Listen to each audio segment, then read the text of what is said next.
Man, what it is, what it ain't, it's the voice of the O. You already know. We back for episode, I think it's 35, 34, 35? 35. Yeah, 35. At the Front of the Jump podcast. I'm your host, DJ, here with a few of my co-hosts, the bro host. Man to my left. Big Tony. Yes, sir. Yes, sir. Man behind the camera. Alex Taylor in the building. Yes, sir. And my man to my far right, Hello. Billy Earl. What's up, guys? First and foremost, I want to start off by saying rest in peace, Betty White. Rest in peace, John Madden. You know, one of our rituals around here before we get to doing the podcast, me and Alex usually play a few games of Madden. So You win. yeah, no, we just Ask Madden. yeah, Why they gotta put that nigga on the cover though? yeah, they got to do a cover. They said trying to turn the what's it, all pro team to all Madden team. Mm-hmm. That'd be dope. That'd be cool, man. So yeah, rest in peace to them, man. Rest in peace. So it's been a little minute. What was it? Last week we took off.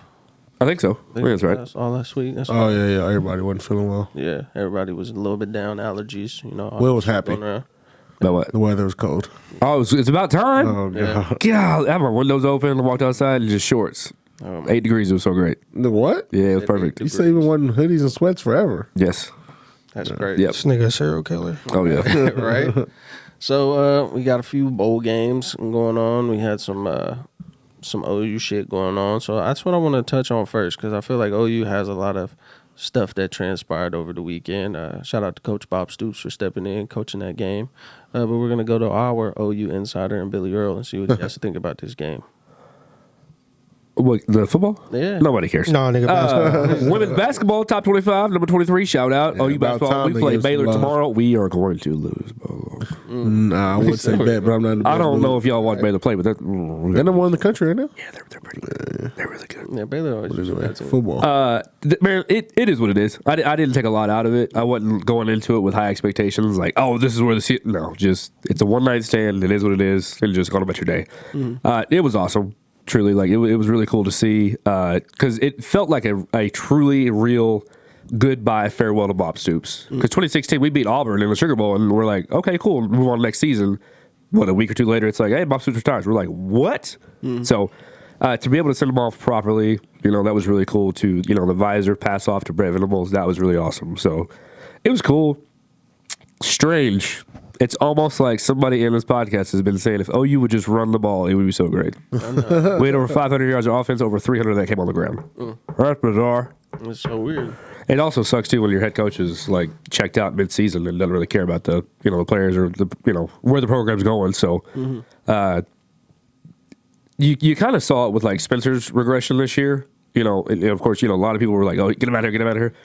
We saw how good he was. If we never saw him play, I wouldn't be so upset. Right. I've seen you go out there and dominate, so I know you can do that. So continue to do that. And in this season, it's probably just Lincoln was checked out. He's probably checked out. He's like, all right, cool, I'm bouncing at the season anyways. I'm gonna just stay here, collect gear, and call it what it is. But I mean, we don't spend too much time on it, but it was cool. It was a lot of fun. Really awesome to see. Kind of puts a nice bow on the season. It felt like, as an OU fan, that Bedlam to Lincoln to Brent to, you know, the Alamo Bowl felt like it was like 2 years. Yeah. If you told me like all of that was in like a 45-day span, I'd be like, oh, there's no way. Yeah. There's no way that happened. But I mean, it was, and so it was cool to see. A lot of fun. I'm glad all those guys, you know, got film on tape. There's a lot of young cats that got out there. Major League Monster. Yeah, I think he's super exciting, especially with Brooks leaving. So got some cats leaving. There's a couple guys that declared probably like few days after, which DZY. yeah, no, I mean that's not a surprise. Yeah, you Kennedy know, Brooks. guys like that, you know, it's super exciting. I think Kennedy Brooks I think he'll be a nice little back.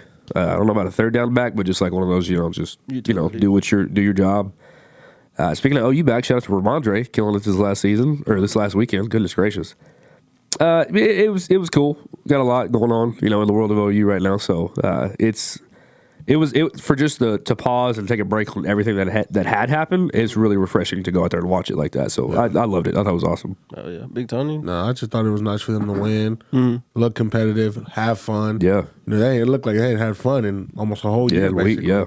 And Bob Stoops carrying the way. Obviously, they were going to come out and have fun. And then I thought the special thing was when, you know, his son caught that pass, and the touchdown, and that whole thing. It's just for him to go out that way was awesome because everybody knew he wanted to coach his son, but he just, you know, whatever that transpired for him to retire, he retired. But it was cool, like, to see some of the players that you really didn't get to see all season like you probably should have. Yeah. To see him get out there and fly around. The defense looked energetic, how they should have all season. They showed up in the second half, though, didn't they? Came ready to fight, and all that type of stuff, and it's just it was good. I'm not a big OU fan. Obviously, I support them, but you want success for any team in the state. From my experience, you know what I mean.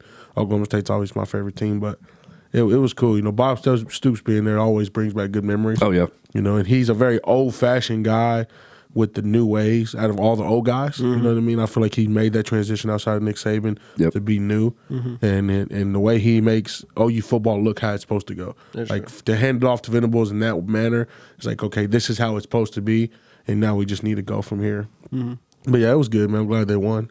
Hell yeah, man. Don't have too much to say about that. Obviously, I mean, it's cool watching Bob Stoops and, like you said, all this stuff go on. But as I was sitting with Alex playing Madden, he brought to my attention the whole Caleb Williams entering the transfer portal. Right. And so, what are your thoughts on that? Do you think this is just a money grab? You think he's trying to basically get a bigger check from whoever in the state? I don't know about that. Honestly, I don't know where you would go that would give you a bigger check outside of what you can earn in Oklahoma. You've already shown what you're able to do. And OU fans that are surprised and shocked, I don't know why you are. Yeah. He came here to play with Lincoln Riley. Lincoln Riley bounces, and so he's like, what do I do? Right. It sucks to see. It was inevitable. As soon as we saw Lincoln leave, everybody was looking at number 13. What's going to happen with Caleb? Where's he going to go? Does he leave? Why does he want to stay? Does he stay? Reports out of Norman, that he does like it. His family likes it. They're kind of geeked out about Norman and about Oklahoma, which is fine. That's awesome. But if I come to work for this specific person, and that specific person leaves, I'm just like, I don't know that I should stay here. OU fans that are losing their minds as if we're never going to get a quarterback again, calm down. That's crazy. Calm down. Was Caleb Williams the only quarterback that's ever come to Oklahoma? Right. No, we were losing our minds after we lost Sam Bradford. Guess what? We had the dude who really probably still owns a lot of those records, Landry Jones. Nobody likes him because he was very high risk, high reward. Guess what? We followed that up with 2 Heisman winners and 2 first-round draft picks. Transfer portal without college football is going the direction that college football is going. The transfer portal is going to be, they're definitely going to it. Reports out of UCLA right now that we're not sure. They're not sure if Dylan Gabriel, if he did go to, they started class today. So did he go to class? Did his financial aid kick in? Because I think it's with certain stuff, when it comes to, he is enrolled, he is in class, he is in financial aid, it has kicked in. I'm not sure how that works, but if he hasn't and it hasn't kicked in, then he's like, well, no, I'm not going to school here. They just didn't pick it up, and so then you're able to leave. I think more, smoothly than if he had to go to class. So, looking out there, trying to see what's going on with that, but honestly, just sit back and enjoy the ride. It sucks. I know you don't want to see it, but. Obviously, as an OU fan, I'd love to see him back, but I get it. I'm not going to be, too heartbroken if he decides to make a decision that's better for himself. I'll never be upset about that. Yeah. Spencer leaving, that sucked. I love him. I think he's going to be great at South Carolina. Stocker leaving, I think they're going to be great at South Carolina. You got Mario Williams, who is very high OU baseball. And so is he going to leave? Does he want to stay? Baseball kicks off in about a month. They go to practice, I think, next week or the week after. Yeah. So if you're going to stay, you got to make it. And he came to play with Caleb, and so guys like that. So it's going to be one of those we saw after Lincoln, you had a lot of guys leave, a lot of guys into the transfer portal. They just strap in. Sucks to see, but this is where we are currently. Yeah. I think that now that we do have a head coach, now that we're starting to get other guys in, we're it's not just an unmanned fire and unmanned water or fire hose. So I think we'll be fine, but. I mean, the expectation right now is honestly just to sit back. It's still too early to try to say, oh, well, if we do this, isn't it? So many people out there, try to say, well, I know, it's okay. It is what it is. I will say, I've never seen a university or an AD send out a statement like Joe Consigliano, no, you did, whenever he went to the transfer portal. That was interesting. Yeah. I didn't see I didn't see that with Spencer. No. I have never seen it with anybody ever. Kyler Murray didn't do that, or the A&M didn't do it with Kyler Murray. Right. We didn't do that with Trevor Knight. I've just never seen that before. So maybe it's a recruiting pitch for Oklahoma. I'm not really sure, but I'd love to see him back. Huge fan. I think there's a lot of upside for him here. I think coming with Brent, I love Jeff Libby coming here for sure. I mean, hell, he turned Matt Corral into probably a either first or second round quarterback in the SEC. Where you don't usually see quarterbacks come out of that. They truly have every position when it comes to the SEC outside of quarterbacks. Yeah. That's not a knock on the SEC. I mean, you saw what they did this last weekend. Yeah. Truly every position on the field is, phenomenal that you'll see out of the SEC besides their quarterbacks. But We'll see. A lot of, still early, still a lot going on. It just dropped, so, stay tuned for sure. True. Tony, what you thinking, bro? I think this is OU's first experience with kind of a rebuild, toss up, unexpected change that all of you, so obviously none of us have seen in a long time, right? Ever, essentially. So when that happens and you start to see, OU finally has to experience the new way of loyalty when it comes to college sports. Yep. So now people don't realize your coaches aren't loyal like they used to be.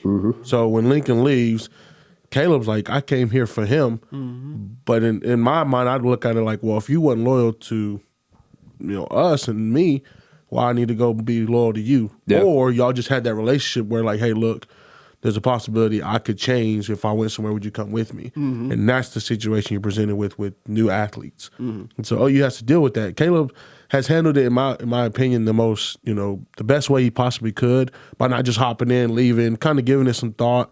Because in all reality, he's in a good situation for himself. Right. Now, does he want to play his style, that type of thing? Okay, cool. But do you give this other coach an opportunity? Right. And I don't know. I just think OU's been so spoiled for so long. Oh, yeah. You know what I mean? And the fact that they've had so many good quarterbacks back to back to back to back, Yeah.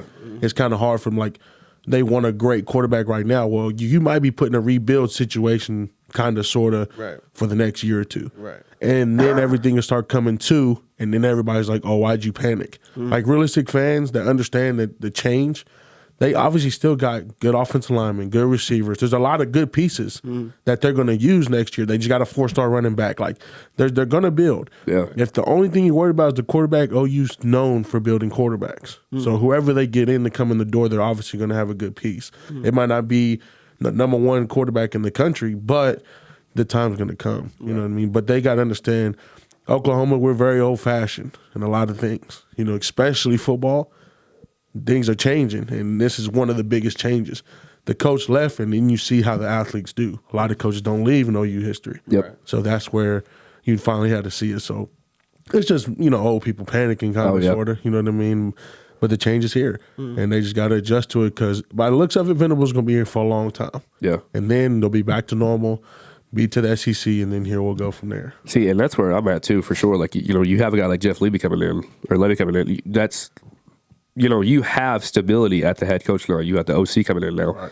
Right. If it was just still an unmanned fire hose, I'd be like, I don't know what we're supposed to do. Yeah.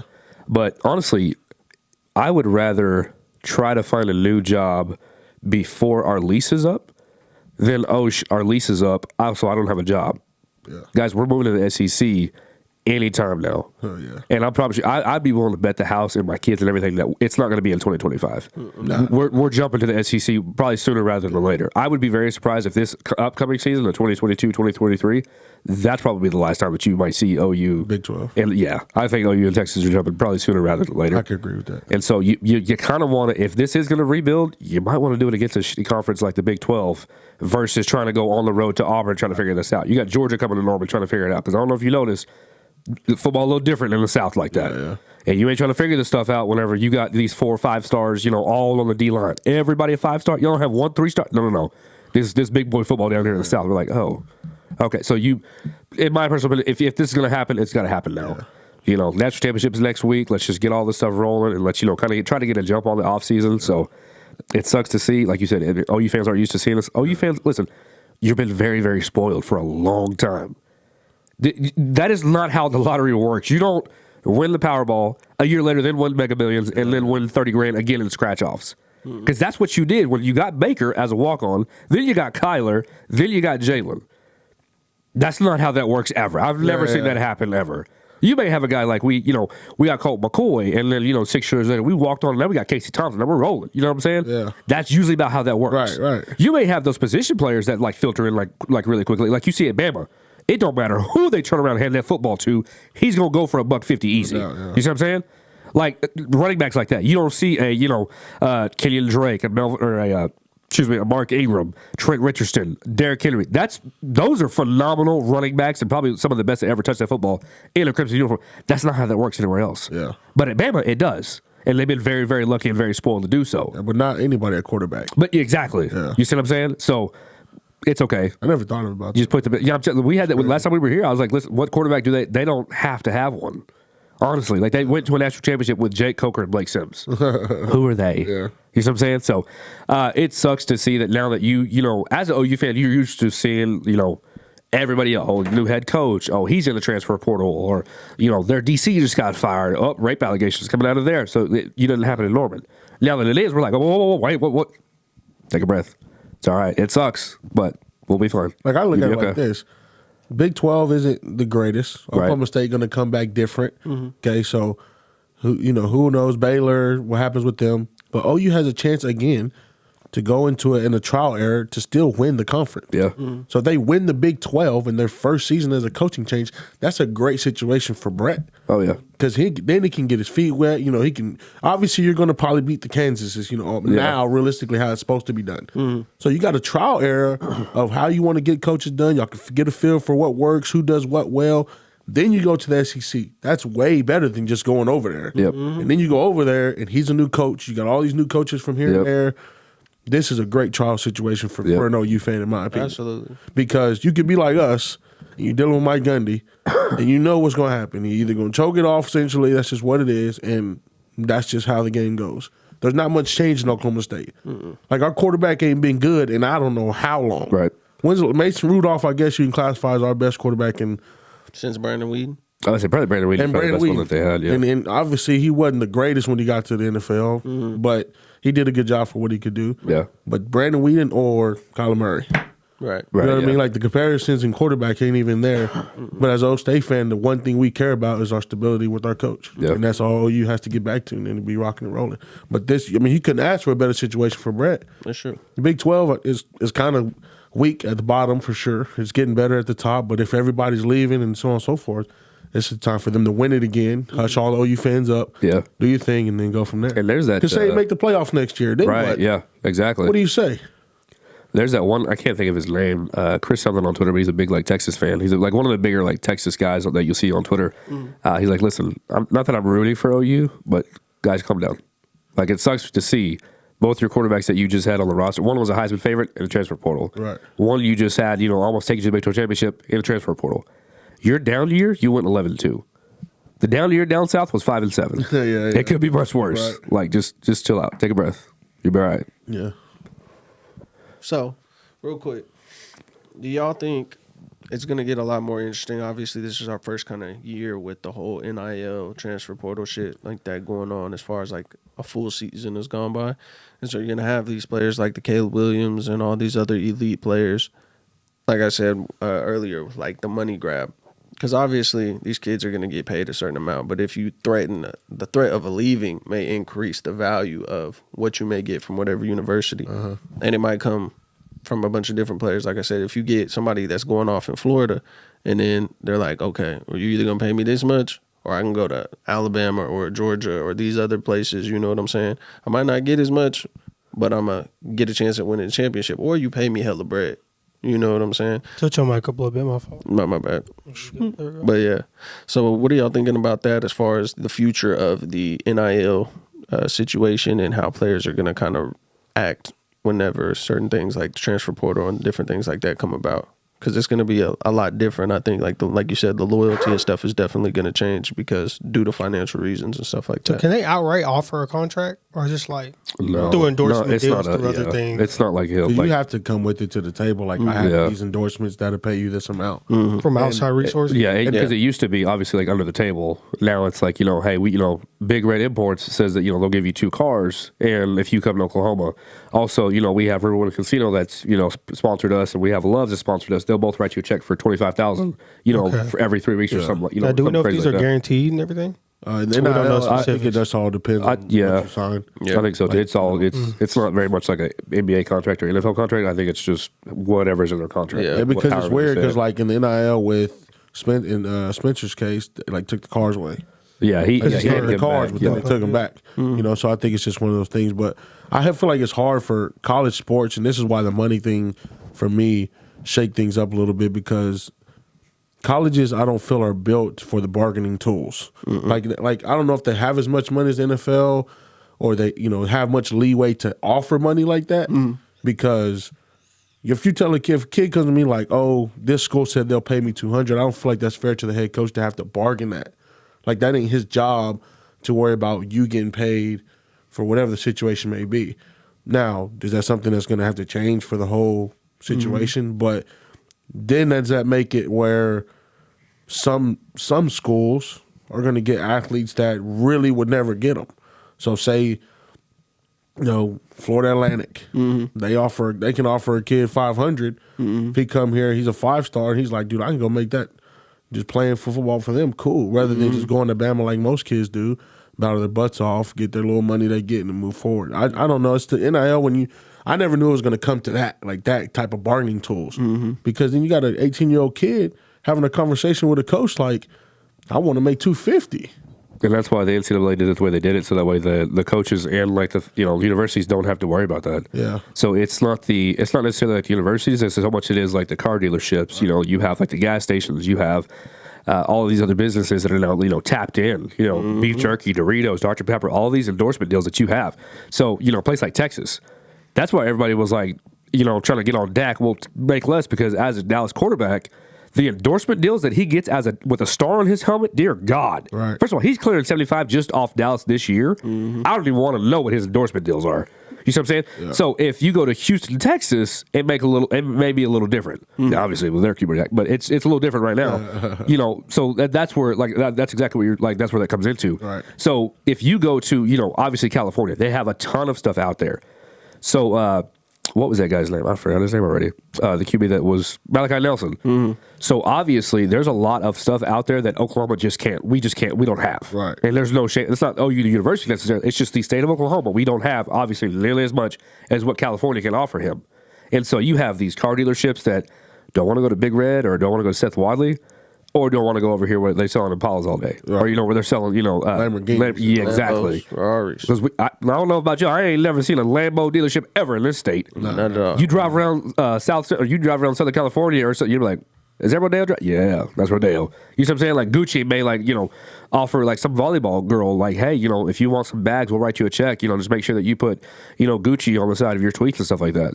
We can't offer that. And so that's what sucks, but that's why I feel like that's why the NCAA did it exactly the way they did. And so that way you put all of the power in the players' hands, because I'm not trying to deal with that. I'm trying to figure out how we're supposed to manage, softball. Like if the tournament gets rained out, how do we get these games under 11 o'clock? How do we make sure that, with COVID-19 still going on, do we have a contingency plan? Because I don't know if we do. And how do we, regulate vaccines versus unvaccinated players, all that good jazz. They have a lot of stuff going on to try to be worried about. Spencer Rattler was supposed to make $200,000, but he kind of got benched halfway through the season, and Caleb steps in, comes to be like the Heisman candidate. Now he deserves to make $150 at least, because that's not their job, and they don't care. That's what I'm saying. And so, like with a lot of exactly what you were saying, with a lot of these players and coaches, the coaches, I know in our system you would be great, right? I'm sorry that I am in the middle of Nebraska, and I'm sorry I'm in the middle of Kansas, but I know that you would be great here, and I can guarantee you that you have a starting job. If you go to a Texas, a Florida, an SC, and Oklahoma, you might be playing second string, but you can make more money, but you might not get a lot of eyes on TV until about your junior year, if you don't get hurt, if you don't get hit with COVID, if you don't get suspended doing dumb shit. You know what I'm saying? So I like it for the players because I think it is ridiculous. The admins, I believe it's the documentary on Netflix, but where all these ex-players talk about everybody like Adrian Foster was his name.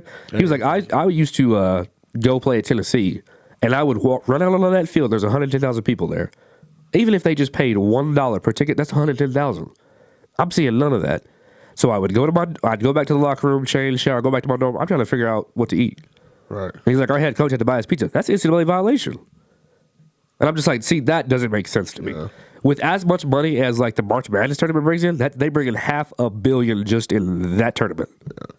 Bowl games. But since then, a lot of things change. Like athletes get stipends. A lot of people, which I got a lot of friends, of our age that start getting those stipends later in their college careers. But it was a reasonable stipend that could really take care of you for the most part. But some of them have kids. There's a lot of things that happen to where some of that money ain't as large as it should be. I bet say that's making like the Alamo Bowl. I didn't mean to cut you off. The Alamo Bowl, I want to say they got $450 or $5.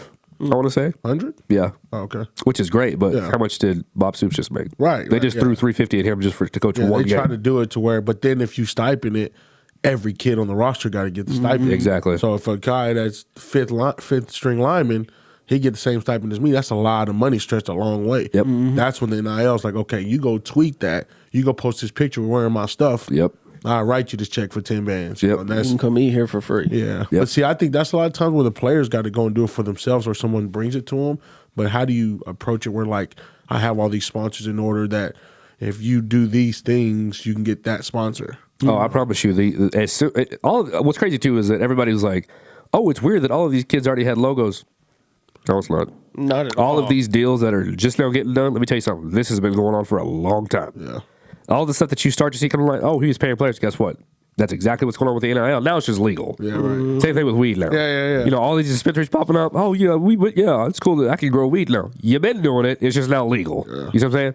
So with NIL, it's one of those that, like, all of this has been happening. And I promise you, all of this stuff, like, gets, put out there, like, hey, this is what this looks like. I promise you, there's people's parents out there, because you have to think, the people, if I introduce you to, this guy right here, he can get you all the way up there. He's great with all those people. Without me, you didn't meet him. Right. So I'm expecting my cut. He's expecting his cut. So that, those, and they're looking at these kids probably so much earlier than they would have before. So before it was like, hey, I mean, I know you probably have got, if I grab your phone, I'm just doing this all day. This kid, oh, he's a sixth grader. This kid right here, he's a ninth grader. This kid, he goes to Douglas. This kid, you know what I'm saying? Like, those kids are all over the place. There's an eighth grader football quarterback that just got in there. That got You see? Like, it just goes and goes. And so, these people are, like, reaching out to their parents. Because how many kids would you say, like, on your basketball team right now, if an agent or somebody came to them and be like, hey, well, you probably do because you up in Mustang. So, but if they were like, hey, we want to, introduce Luke to, this guy. He works over here for Red Bull. Thought about maybe throwing him a little check, a little bit of endorsement. What do you think? How do you think he would handle that? Be like, well, okay, maybe you should talk to his parents. Right. I promise you, because if somebody reaches out to my child, listen, I got bills too. So that's exactly why Reggie took that, which I still think they should give his Heisman back. Mm-hmm. But they're not stupid. They reach out to the parents. They probably reach out to an agent. Some of those agents are probably already reaching out to these kids. They're probably 8th grade, 9th grade, sophomores. Ain't even thought about college. But the parents are like, good way to get paid. Oh, yeah. Everybody's trying to get their check, for sure. Yeah, man. Hell yeah. So let's go ahead and tap into some of these playoff games. Woo! Let's hit them real quick. Let's go ahead and start with Georgia and Michigan. That was Georgia and Michigan. Georgia wins 34-11 against Michigan.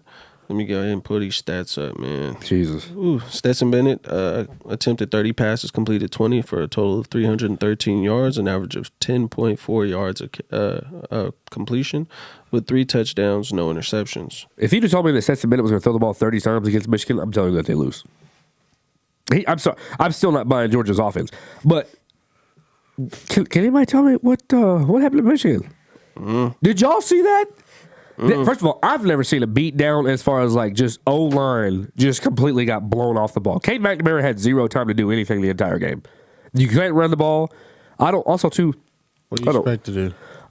This is what you try to have to do. For starters, you have to spread that front 7 out. If you try to go run at them, you're going to lose. If you try to go out wide, you're going to lose. For starters, anything you try to do, if the quarterback is passing the ball, you cannot start behind the chains. Nope. How many times did you see Cade McNamara drop back and he's throwing a wide receiver screen? Dude, he's 4 yards behind the line of scrimmage. And then, bam, he's tackled. Now it's 2nd and 14. 3 and out, 3 and out, 3 and out. I'm just like, Michigan is about to get blown off this field if they cannot figure out how to do something. Like, I'm no expert in how to go up against that. That is a real defense. Nick Saban had plenty of time to figure out that defense. John Harbaugh had plenty of time to figure out that defense. But it's one of those, you kind of have to make life easier on yourself a little bit. Yeah. Michigan ran the ball, had 27 attempts. Cade McNamara was 7 for 17 with 2 picks. It's on what? And we said, Mr. McCarthy was 7 of 17. Cade McNamara was 11 of 19 with 100 yards. Excuse me? Harbaugh, first of all, don't go against what you got you here. Like, I think he's a good coach, and I think that he probably definitely deserves better, like, the narrative on him. Yeah. But Well, no, they was buns for a little bit.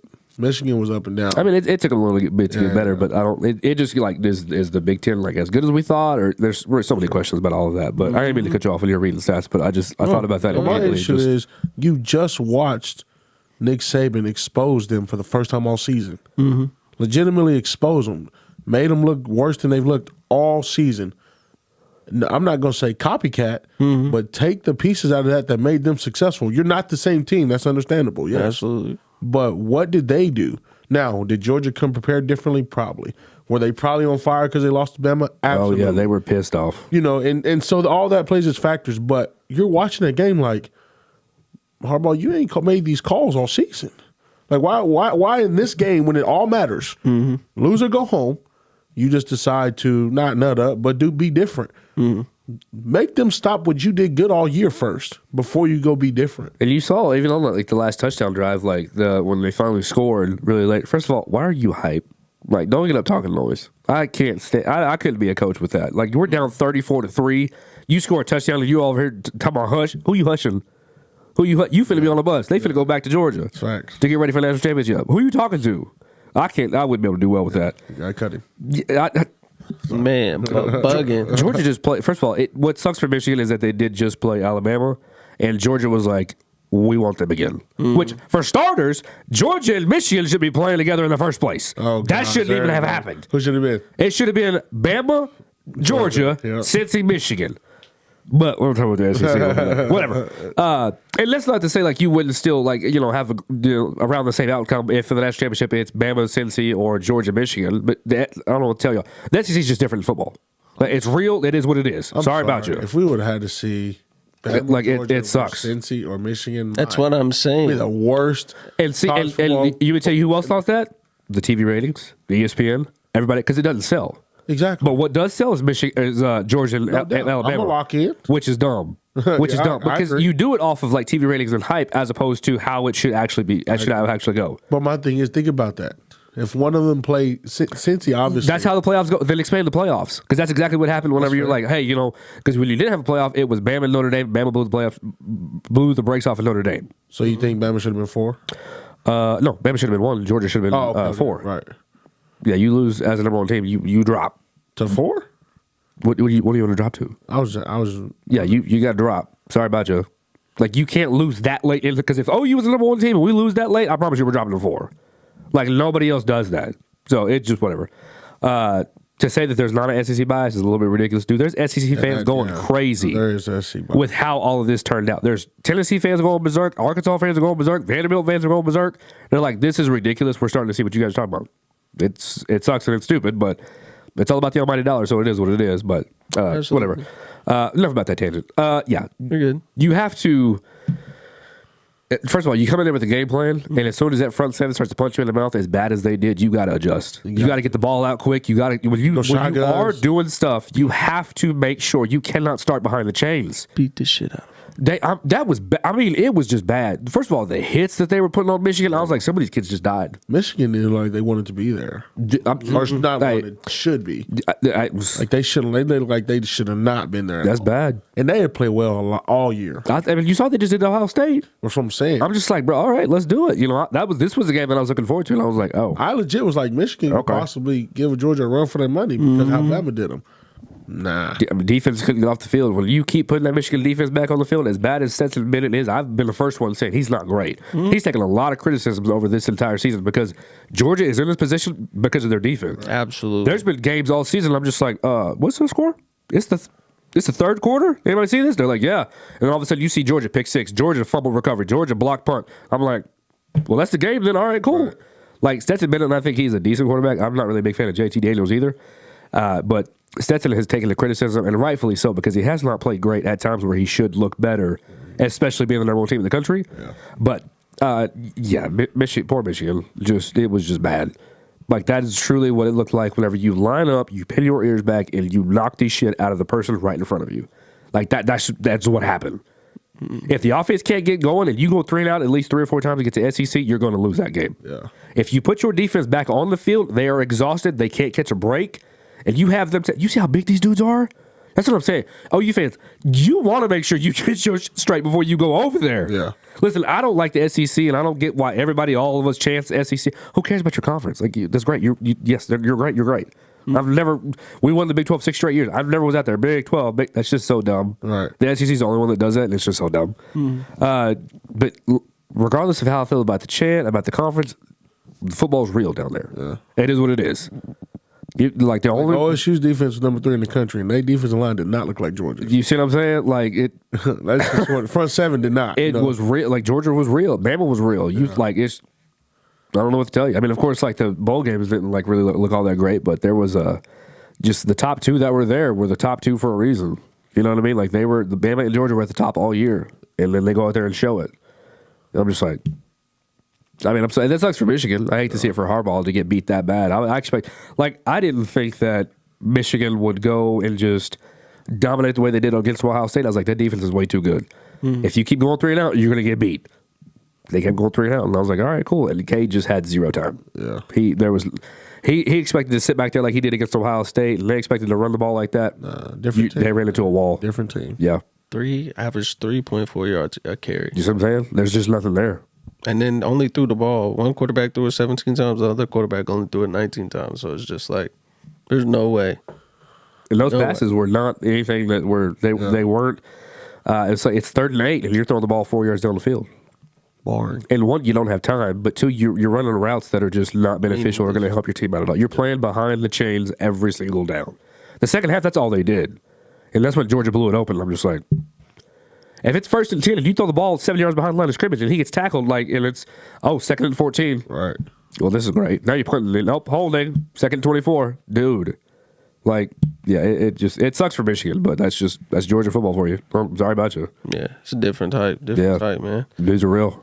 So the Bulldogs will be moving on to the national championship on January 10th against the Crimson Tide. So let's go ahead and hop over there, man, to Alabama, Cincinnati. We already kind of knew. I knew how this was going to go. But so they still ask, can I get that? Can I get a no, please? I seen what your comment said, which, I guess makes sense. I mean, it's the same thing we talked about last episode. What is classified as great? Undefeated? Undefeated, well-rounded. I don't feel like we have a great... Well, obviously we're not undefeated, and I don't think we have a well-rounded team. Like, our defense has been exposed plenty of times. This was the one game where our running back played outstanding, but we played Cincinnati, so it wasn't like, you know what I'm saying? It wasn't Georgia. It wasn't somebody with a great front 7. So, I think... What was the record on the season? Who? Cincinnati? Bama's? 12-1. Okay. Y'all expectations just high as Bama fans. That's what I said. That's just the Alabama standard. Yeah, like, OU fans, I get how they are. They might voice it a lot more. Like, Will's probably one of the more conservative OU fans when it comes to just like the outright bullshit some of them be saying. But when it comes to Alabama, it's just like, we expect to be great every year. Like, it's been that way for so long, 10 years. Like, my issue is, why is 12-1 not great? I'm just confused by this. You think I think, yes, they won a lot of games, but how many games did OU win? 12. We won 11-2. 11-2. Yeah. Now, would you say? Or I guess 12-2 with the bowl game. Do you feel like you had a great season? No. Your team was great. We figured it out like late, but there's no reason why they weren't playing for a Big 12 championship. And I get that. Yeah. But I feel like with Alabama going undefeated, losing to, at the time, an unranked Texas A&M team who started the season out in top 8, and then, just a lot of games we could have lost. I think Florida was a close one. Auburn, obviously, it's the Iron Bowl, so it's kind of like Red River, where it can go either way every year. But we lose that, or we win that game, and then they turn around and lose to Houston. Yeah. You know what I'm saying? So I think our defense has been exposed a lot this year. They step up and do what they need to at times, but it's just like, we usually have a phenomenal defense, and then our offense, we just have kind of whoever the fuck at quarterback. But now it's like the complete opposite. Our defense is lacking, and our quarterback's the best player on the team. So it's a little different for me. So you're worried about this? Y'all beat Georgia, so that makes you the best team in the country. Yeah. But in your opinion, y'all aren't great. No, I don't feel like we're great this season. But then you said you don't think any college football team is good. And I said I don't feel like any college team is great this season. Okay. So I just don't understand what classifies them as great to you. Undefeated season. Well, it's Alabama for starters. But I'm saying, what classifies Like, how do you classify no team is great? So if a team wins every game, right? Say they win the national championship this year. Say Georgia never lost one national championship. Mm-hmm. Classified as great. I wouldn't classify them as great. I'd classify the defense as great, but the team in general, though. The quarterback, the offense is lacking. Their defense would have been great, and that would have won it. Undisputed, prohibited #1 team is what he's saying. Yeah. So, like, when you look at them, you can, without question, that's the best team in the country. For the longest time, we didn't have that because if it wasn't for Georgia being undefeated, everybody would be scratching their heads. Like, who's the #1 team? We don't know. 1 week it's Bama, 1 week it's Georgia, 1 week it's Ohio State until they lose to Michigan. You see what I'm saying? Like, I see what you're going at. So I look at it like, I don't want this to sound bad, but y'all, it's almost like y'all wanted it a lopsided juggernaut. Like, only one couple teams that are great and everybody else is trash. No, we don't want that. We want everybody to be competitive. Use the terminology of ass. Yeah. Right? To Alabama. To our standard, yeah. For your standards, don't say ours. No, I can call 3 or 4 Alabama people right now and them say the same thing I did. Like, our team does not look as great as they have. And then they mess around with a national championship. Yeah. I classify that as great.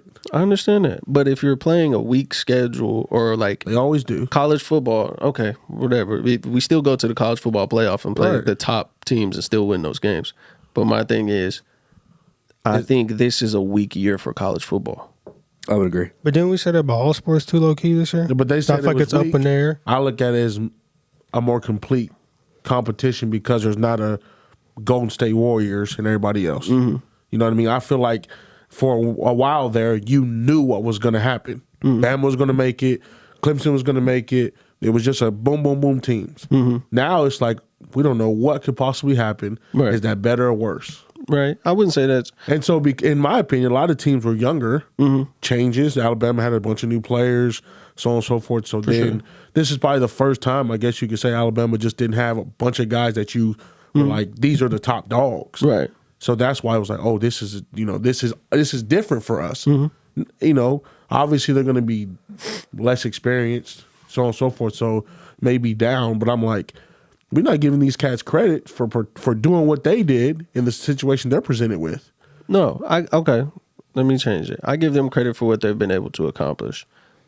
Do I feel that this is the most well-rounded team that we've had in the 10, 12 year stretch that Nick Saban's been there? No. Granted, like you're right, they're young, but usually it's year after year, it's fill-in. Somebody goes to the draft, someone fills in, and it's kind of like we never missed a step. Right. This year, you could see that our defense was missing a step. You know, our running back, like I said, his best game was in the playoff game where he rushed for 200 yards. Like, that's not normal. I think a stat came out where it said Nick Saban's runs the ball only 30% of the time, and that's the lowest he's ever run it. But then this is your best quarterback probably in a while, right? Right. So that's why it's like, you know, it's kind of like Alabama just flipped his script and was like, this is new. It's true. But is this the Bama way now? Right. But that's what I'm saying, because everybody, last year, we was good on both ends of the ball, and there was no doubt about it. But this year, everyone's like, well, Alabama almost lost to Auburn. Alabama almost lost to Florida. They almost lost to. So that's like, for us, we're used to beating certain teams. And you know, but that's what we talked about. I don't like to see a team get killed all the time. Mm-hmm. I want to see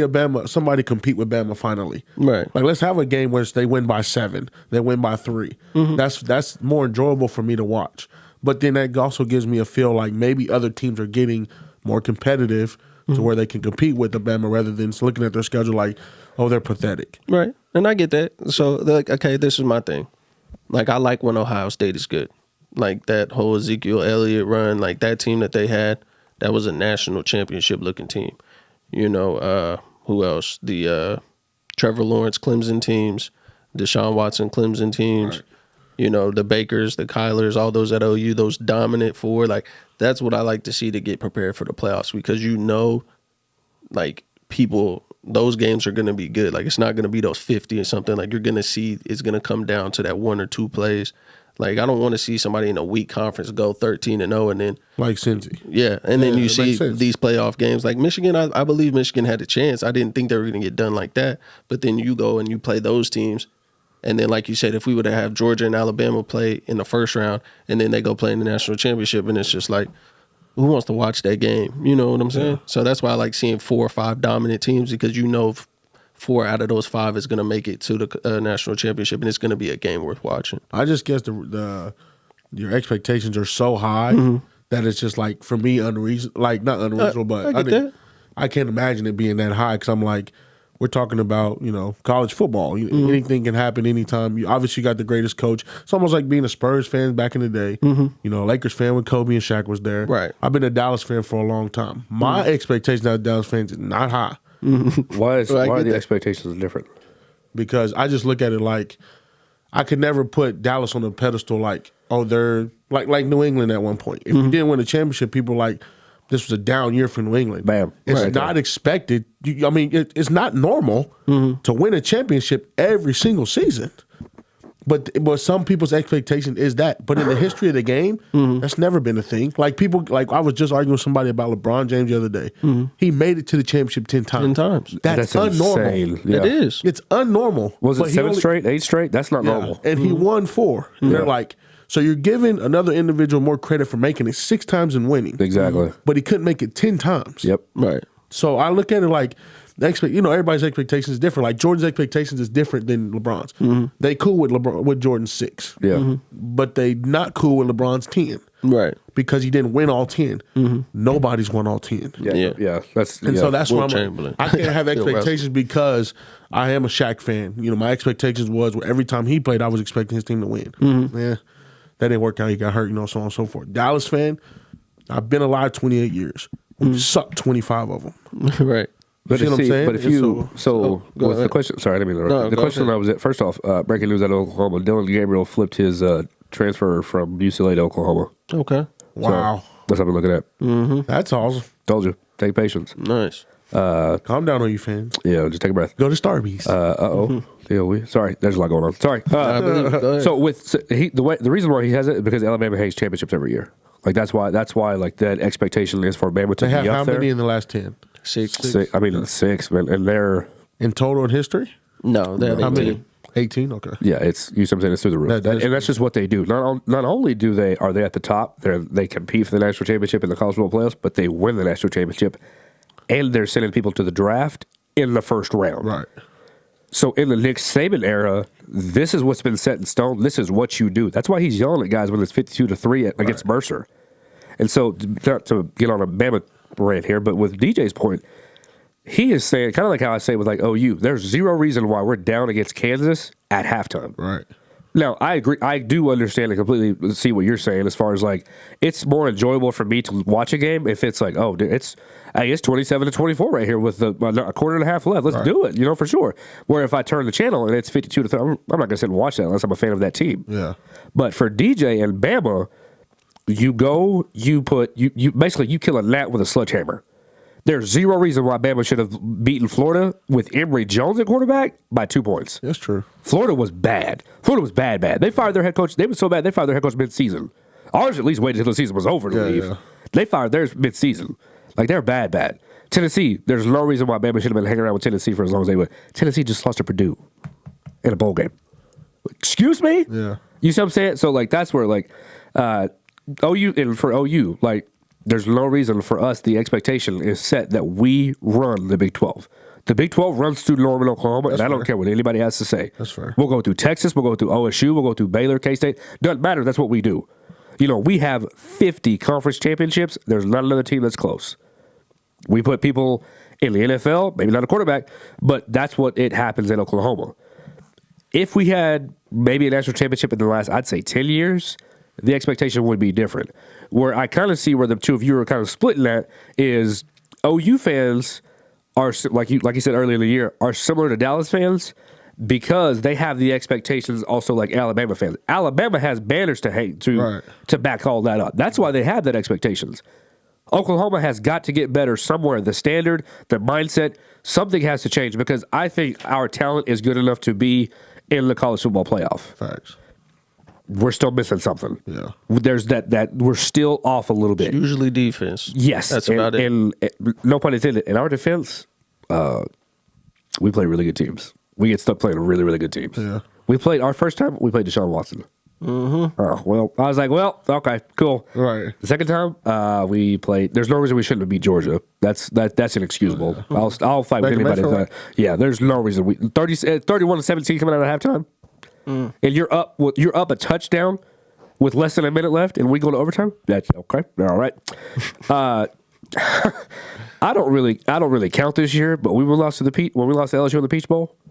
Does anybody know who the leading receiver in the NFL is right now for a rookie? Jamar Chase. Who was it last year? Justin Jefferson. Did they play on the same team against OU? That's bizarre. You see what I'm saying? That team was a freak. I don't even count that year because they just went and blew the doors off of Brent Venables' defense. Brent Venables? That same defense, they had 6 or 7 players go in the first round. Mm-hmm. You see what I'm saying? Joe Burrow just threw for 500 and yards just blasted them. I'm just like, okay, well, that's just a one-off there. But for OU, yeah, the expectation, like, we'll start changing. Now, I promise you, like you were saying in the group text a couple days ago, when Jerry Jones leaves and things start to change in Dallas and you start to see them actually be better on defense, be better on offense, be better as a complete team, to where, we're not, barely beating the Giants and then going on the road and beating the Chargers, where this team really looks like not just a Dallas fan out here saying that they should be the favorite, but truly, hey man, Green Bay, Tampa Bay, but you also better watch out for Dallas. You see what I'm saying? So it'll all be different. So 2 things really quick before we move on. I would put it like this with dynasties. You know what I'm saying? Like, yeah. When the Warriors were the Warriors at the top, when they were making it every year, every other year, you know what I'm saying? That was the Golden State standard. When Shaq and Kobe went for the 3-peat, like that was the standard. The Bulls, Popovich, all those guys. That's just how it is when you feel like you have a dynasty. I feel like Nick Saban has, with winning those championships, has created a dynasty, and that kind of motivates players, and it puts players in that position where you can be a 5-star, but you can still get benched. So we all just, like I said, we just have that standard where we're supposed to be there. The beautiful thing is that it's not to cut you off. Go ahead, the beautiful thing is that it's not a SC type dynasty. Mm-hmm. Where the reason we're here is because we have a 3rd-year quarterback in Matt Leinart and Reggie Bush and Lindell White. I'm hitting the refresh button every year. And as long as I got this guy at the helm, I promise you we'll be there at the end of the year. Mm-hmm. That to me is what's crazy with Bama. I'm just like, and that's all right. The thing. Like it's like you said with the Jay Cokers and stuff like that, like it's never been quarterback based. You know what I'm saying? Like, and that was the amazing thing. Like Nick Saban gave Lincoln Riley Jalen Hurts and was like, here, we need somebody that doesn't want to run all the time and that can just do these little dink and dunk passes. Yep. And so, Nick, he can kind of just plug and play anybody anywhere. Yep. Mechie went down, torn ACL. We got receivers catching the football still. Whenever Jameson Williams went out, when he had that illegal contact, just plug and play. So that's just kind of our standard. And I get it with Dallas because Dallas had that kind of when they had, Troy Aikman and those guys. Like that was the standard is to go for a Super Bowl. But like you said, because they've been bad for so long, it just kind of is what it is. Mm-hmm. But yeah, so anyways, my bad. We went on a little fun tangent. I always love those. But Alabama, Cincinnati. Let's go ahead and get to these stats really quick. I never thought Cincy would win, but I thought that they would cover the 13.5. I did not. I'm not gonna bullshit you. I would have said Bama wins 23-13, 24-13, but I didn't expect it to just because I was texting in the group. I was like, hey, if Cincy doesn't move this ball, Bama's about to blow this open. Mm-hmm. Cincy's defense was much better than I thought they were going to play that game. Yeah, I expected this the final score. I thought that was going to be the halftime score, and I was like, what's happening right now? And I'm just like, hey, Cincy, you got to do something. Desmond Ridder, you've been in the talk for Heisman. You've been up there. Hey, man, this is big boy football. And that, to me, we can go down to different tangents later on that day, but, this is why FBS and FCS needs their own, playoffs. Cincy should be playing for a national championship, in their own. Too. Exactly. This is what's up. Would you have rather seen, Utah play Bama? Yes. Or for Ohio State to play Bama? Absolutely. You know what I'm saying? Even if it's another blowout, you'd rather see that. Yeah. Go ahead. No, like you were saying, Smith. Oh, let me get through these stats and then we'll chop it up.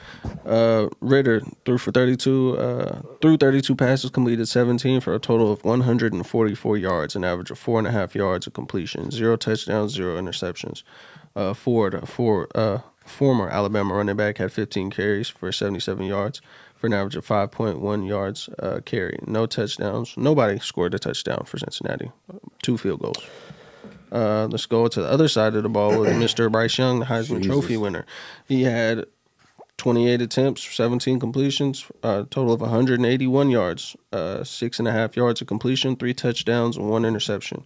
Brian Robinson Jr., Like I said, best game our running backs had. He had 26 carries for a total of 204 yards, an average of 7.8 yards a carry. We had 0 rushing touchdowns. So I mean, that was the game. Cincy couldn't do nothing with Brian Robinson, and that was it. Nick Saban, and see, that's what makes Nick Saban and Bill Belichick, guys like that, so great, is because you get guys that like Lincoln Riley, who I will go to the Rose Bowl, and I'm gonna get up on Georgia 31-17. Now I'm gonna start to get cute and get conservative. They're like, what got you here? Stay with that. There's a reason why you were ahead in this ball game. Keep going. Nick Saban said, turn around and hand that ball off to Brian. absolutely. Cincy had a total of 218 yards. Bama had more than that just on the ground. Yeah. There was nothing that Cincinnati could do. And that's what happens. Like I said, if they can't do anything, that defense is going to get worn out. That man is a load to try to tackle like that. I'm just like, that's not what you want. Let's see. He is, and I don't even think he was, he's 6'1", 225. I was like, I don't even think he's as big as like Derek was or like Mark Ingram was. I was like, dude, he's 6'1", but just tackling him, like, he is such a physical runner. I don't know if you saw, when he hit that hole, every single time, he is looking for contact. I was like, something wrong with Brian. I don't know what's down there in the water with Tuscaloosa, but these fools are out there just running, looking for contact. Yep. And that was it. That's all they could do. And since he had, 75 yards, 74 yards on the ground, yeah, that was it. Yeah. Bama decided that just, this is what we're going to do, stop us. And that's the thing with Alabama, and I love about Nick Saban, is because I know a lot of people were frustrated by the way that the game was going, because it's like you have a Heisman Trophy quarterback and you're not throwing the ball. Doesn't matter. Right. What's working? Exactly. And that's my point. I mean, you just kept hitting them in the mouth. Exactly. And like, we should have won this game by 40. And it's like, Nick Saban didn't care about that. He was running the clock down. Yep. You were winning the game already by 2 touchdowns, whatever. He don't care about running the score up. Like, Bryce Young could have he threw 3 touchdowns, but because he didn't have 400 passing yards, you know what I'm saying? Some Joe Burrow type numbers. Like, it just didn't matter. Like, we could have scored on that last drive going down the field. I think we were at like the 10-yard line, and Nick just kept running the clock out. Like, fuck it, let's go home. There's like no point in getting your Heisman Trophy candidate hurt by just trying to run the score up. So, yeah, man, that is what it is. Tone, did you check that game out at all? No, we was watching a little bit at a heyday. Yeah. But I ain't really check it out. We was just like, DJ gonna be happy or whatever. I was cool with it, man. I just, like I said, I've been having a good time, obviously, because people, whenever Alabama played Georgia, they're like, I can't wait for Alabama to get their ass beat. And then when they play Cincy, they're like, I think Cincinnati has a good chance of beating Alabama, blah, blah, blah. And I'm like, there was no way Cincy was winning. Hey, I'm telling you right now, the same, when somebody asked who I thought should win the Heisman, Will Anderson. yes, that man sir. is a freaking monster. Yes, sir. I'm like, okay. Would he have 6, 7 tackles by himself, 2 for loss? No, this dude, I'm telling you, number 31 in Crimson, Draft ready. Stetson Bennett, you better get that ice bath ready. Yeah, it's going to be a long day. Yeah. I'm excited for that game, see how their defense is going to step up. Real quick, before we move on to, other good sports, what do you guys think about the national championship matchup? What do you think is going to win? What do you think is going to be the point margin? I'll probably say I'll take Georgia 28-24. Okay. Billy Earl? I'm sure they already got the predictions out. I want to say it was Georgia -1, and then a lot of people threw a lot more money at it, so they went up more. Yeah, so it wasn't Georgia -1. They were 1-point favorite, and then a lot of people just bet heavily on it, so they moved it up. So now Georgia's a 3-point favorite. Yeah, of course. Nigga, who you think gonna win, nigga? Fuck you giving us Vegas results for, nigga? Who you think gonna win, nigga? This nigga we're talking about some negative one. You got to go Bama. You got to go Bama. Only because I don't think that Georgia was quite as plugged in as they should have been in the SEC championship, because they're like, we're in regardless. So anything that happens, happens. Can you rely on Stetson Bennett to do exactly what he just did against Michigan, to do it against Bama? You see what I'm saying? Georgia's offense is where the question that I have is. I think their defense is spectacular. I think it's the reason why they're here. I think Bama's defense is also starting to figure it out too. And number 31 is, I'm telling you what, whether he got a crimson jersey on or a white jersey on, look for Will Anderson. That dude's a freaking monster. If I had to pick an offense that's going to be able to move up the field, at least do something, get in the field goal range, maybe, run the ball more efficiently, you got to go with Bama, especially in this situation. If I have to pick, even if the teams were just evenly sided, I'm picking Nick Saban over Kirby Smart. Fair enough. You see what I'm saying? Bama just has way too many over here. And that's not a knock on Kirby, but how'd this go the last time you played him? You see what I'm saying? Tell me that doesn't play a factor when you're coaching. That's why Mike Gundy's still like when he goes to Bedlam, his tail's between his legs. That's part of it. So I think it'll be a good game. I don't think it'll be a blowout like it was last time. But what do you think the points? I'll go Bama. Let's go 24-23 Bama. 24-23? Or 27-23 Bama, sorry. I'm going to go 27-21 Bama. It's on record, so now we know. Yes, sir. Was that January 10th? Yes, next Monday. Next Monday. I'm ready for it, man. Roll Tide. You know what it is over here, man. So let's go ahead and jump into football real quick. NFL football. See what we got going on. Those brains are at. Bro, I'm good on that. He said I'm good on that. I think Colin Murray said Cowboys always been shit. Yeah, Bro. he said fuck no. He said they've always been shit for as long as. I mean, he's They got young. lost in that stadium. Mm-hmm. Bro, Crazy. Look, can we stop, bro? Like, I just didn't know he said that. I'm like, damn, he really said that shit? Kyler the king of Texas football. That's just how I see it. That is true. That So stadium is that be where we on want to that start? shit. No. You want to start there? Dallas lost. We lost to another good team. Well, did I not go on the tangent last night? Yeah, for I sure. went dumb. Crazy. I got it off my chest. So I'm good today. Dallas, we on to the next week. I need y'all to win next week so I can win $100. I just bench people. Green Bay's locked up that number one seed. To get to the Super Bowl, you got to go through Lambeau. I would just bench people. Dak ain't playing. We need to win the game because I need $100. I would just bench everybody because Zeke's still hurt running around with that new brace on. Zeke should have been set. Tony Pollard. Pollard doesn't have See, anyway. thank you. Both of these fools need to. I'd have set them a long time ago. This is where Mike McCarthy's out here running. You won the division. You're going to the playoffs. Right. It is what it is. You're not getting home field advantage because Green Bay's way too good. Right. Just shut it down. Get these guys healthy. Because I'm gonna tell you right now, Mike, if you think that you're just gonna be able to turn around and run the ball, all of a sudden they're just gonna wake up and start running. That's not how that works. And I'm sorry, I love him. I think he's great. Dak has got to be better than this. Dak has got to play so much better. This offense has looked subpar to say the least I'm not saying for a nobody while. great. He not great this year. Just not, Man, 3 for 11 on third down. bro. I mean, it don't help you playing. on third down all season. It don't help that you're playing, guys like Buda Baker on the other side of that defense because that, I don't care.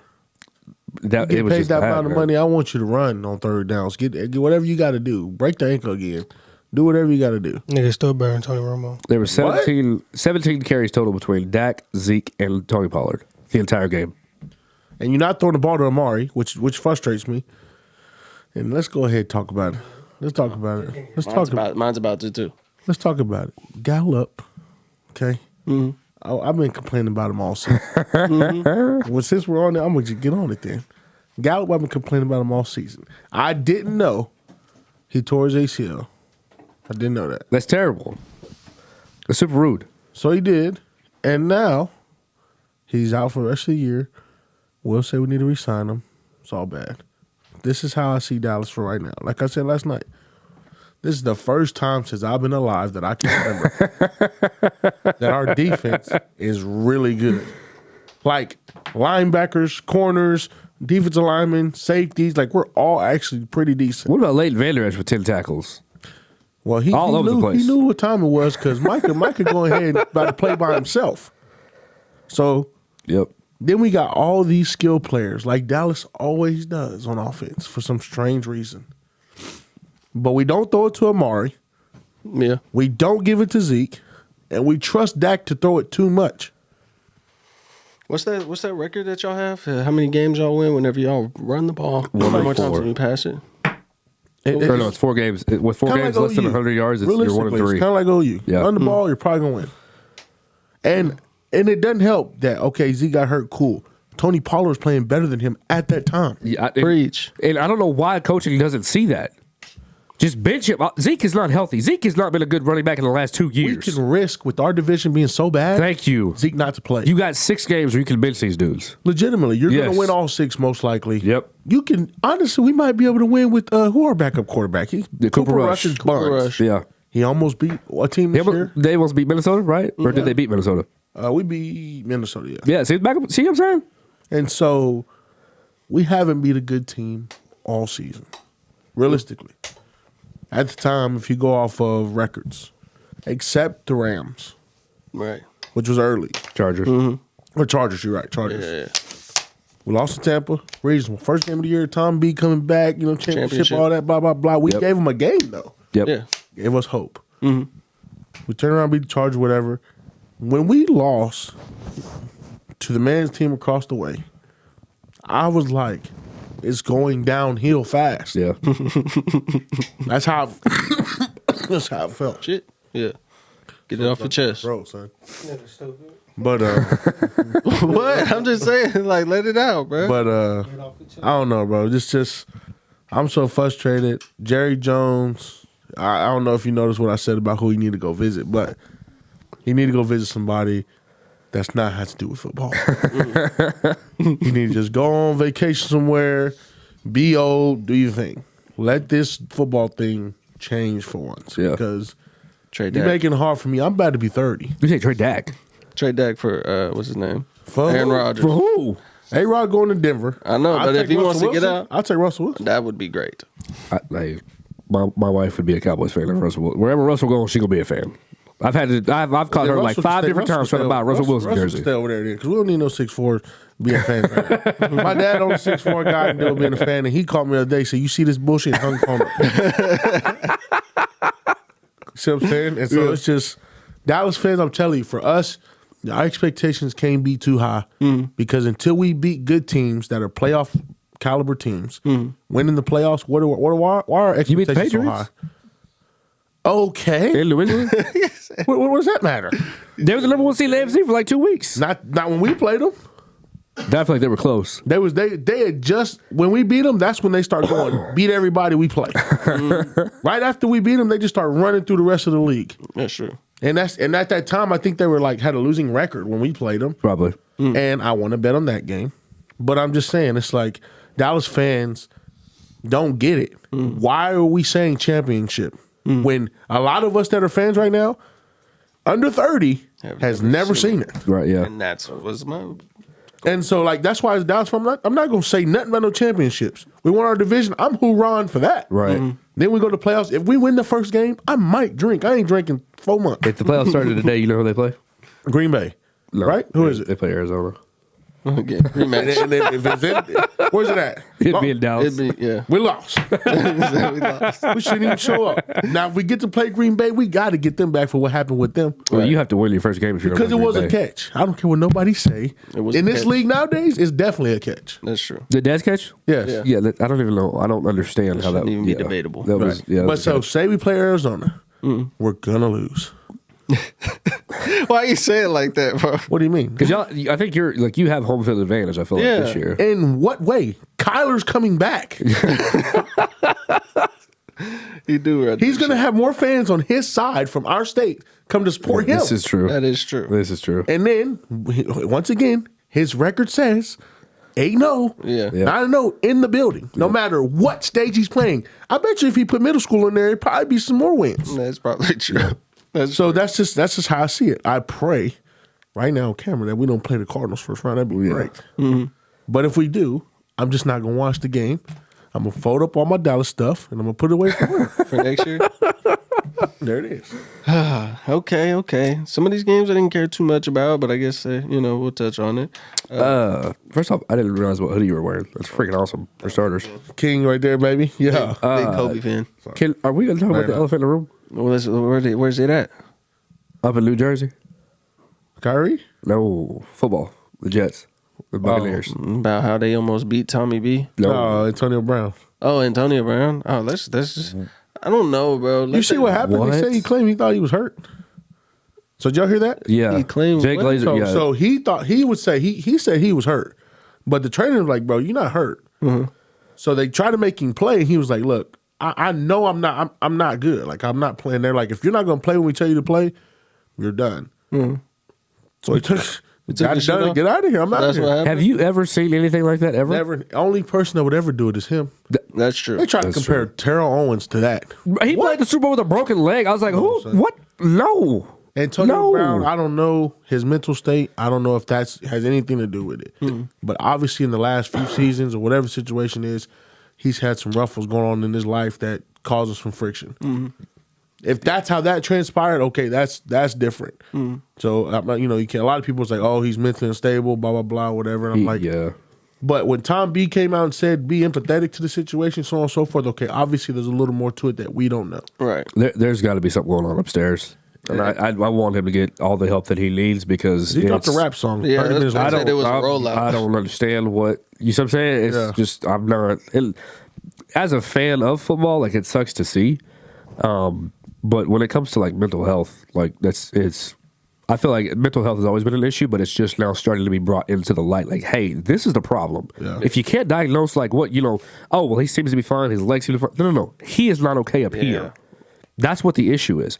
And so, like, when you see guys like Antonio Brown, when you see the cryotube situation, the helmet situation, you got the Facebook Live situation. Antonio, bro, what are we doing, man? Vaccination card situation. You see, what is that? That was wild. What are you, bro? Him and A-Rod like this. I'm not gonna lie to you, and my wife told me not to go on another vaccination rant. I just have one question. I feel like that's a lot of work to get an anti-vax card instead of just okay, cool. Shit in your arm. I'm not saying you should or you shouldn't. The thing is, he paid for it. Probably. That's what I'm saying. I just feel like that's a lot of work for something that you could easily get really quickly. But I did don't he know. have to get it? I'm confused. Why did he need it? I don't know if Florida is a mandated or like the Bucks are. I don't know, but I just Because was. Carson Wentz running around here like, Fuck it. he on COVID You still list, got next day I'm off. Ivermectin just locked up the number 1 seed up in Green Bay, so he ain't worried about it. Damn I'm saying, He bro. was He's- kicking it with Kyrie. Who was? Carson Wentz. Yeah, hey, I was like, We'll get on that boy. That boy Kyrie's a gangster. I don't know. I hope. I mean, and Yeah, Alex here. He's got a lot of mental health episodes on his podcast that he's talked about, and there's been a lot of stuff I'm just like, that makes sense. Yeah, that's it. Like that's the conversation that not everybody's having, and I'm just like, if you're not tuned into the Alex Taylor podcast, hey, you better chime in. Yeah. I'm just like, this kid knows what he's talking about. And there was like one like psychologist that got on there. I was like, dude, this is freaking phenomenal. Shout out to Let's Do Therapy. That still- nigga yeah, definitely got CTE, though. that's he it. got CTE bad. There's no way he don't. Something is just not. It's just not clicking up there, and that's not. I've never been in the NFL. I'm never going to be. I'm not going to be as highly talented as he is. It sucks to see. No, it's you crazy. It don't want to wouldn't see it. surprise me if CTE, after it's all said and done, CTE says, like, Y'all see a video of nigga farting in front of his doctor? Yeah, I don't. You see that? Nigga's weird. It's- So he's the just doctor different. like doing something on his chest, right? And he just started farting. He just started busting ass. Started laughing. Like the shit was Nigga like funny. a big ass kid, nigga. Yeah, so then the doctor Yeah. like moved it over here. He started farting again, and he gonna look to the left to laugh, like. That's And they're like, "Yo, Bo spazzing." Something wrong with I ain't him. gonna lie, bro. Yeah, he's different. There was one thing, like, and it probably don't attribute to shit, but like, it's different. Like the contact that they experience at that level, where everyone's like the top athlete. Because I went from playing football all the way up to like 9th grade, and then I quit. And then my senior year, I tried to come back, but I swear, damn near every time I got hit in my head or like somewhere my head would hit the ground, I go cross-eyed every time.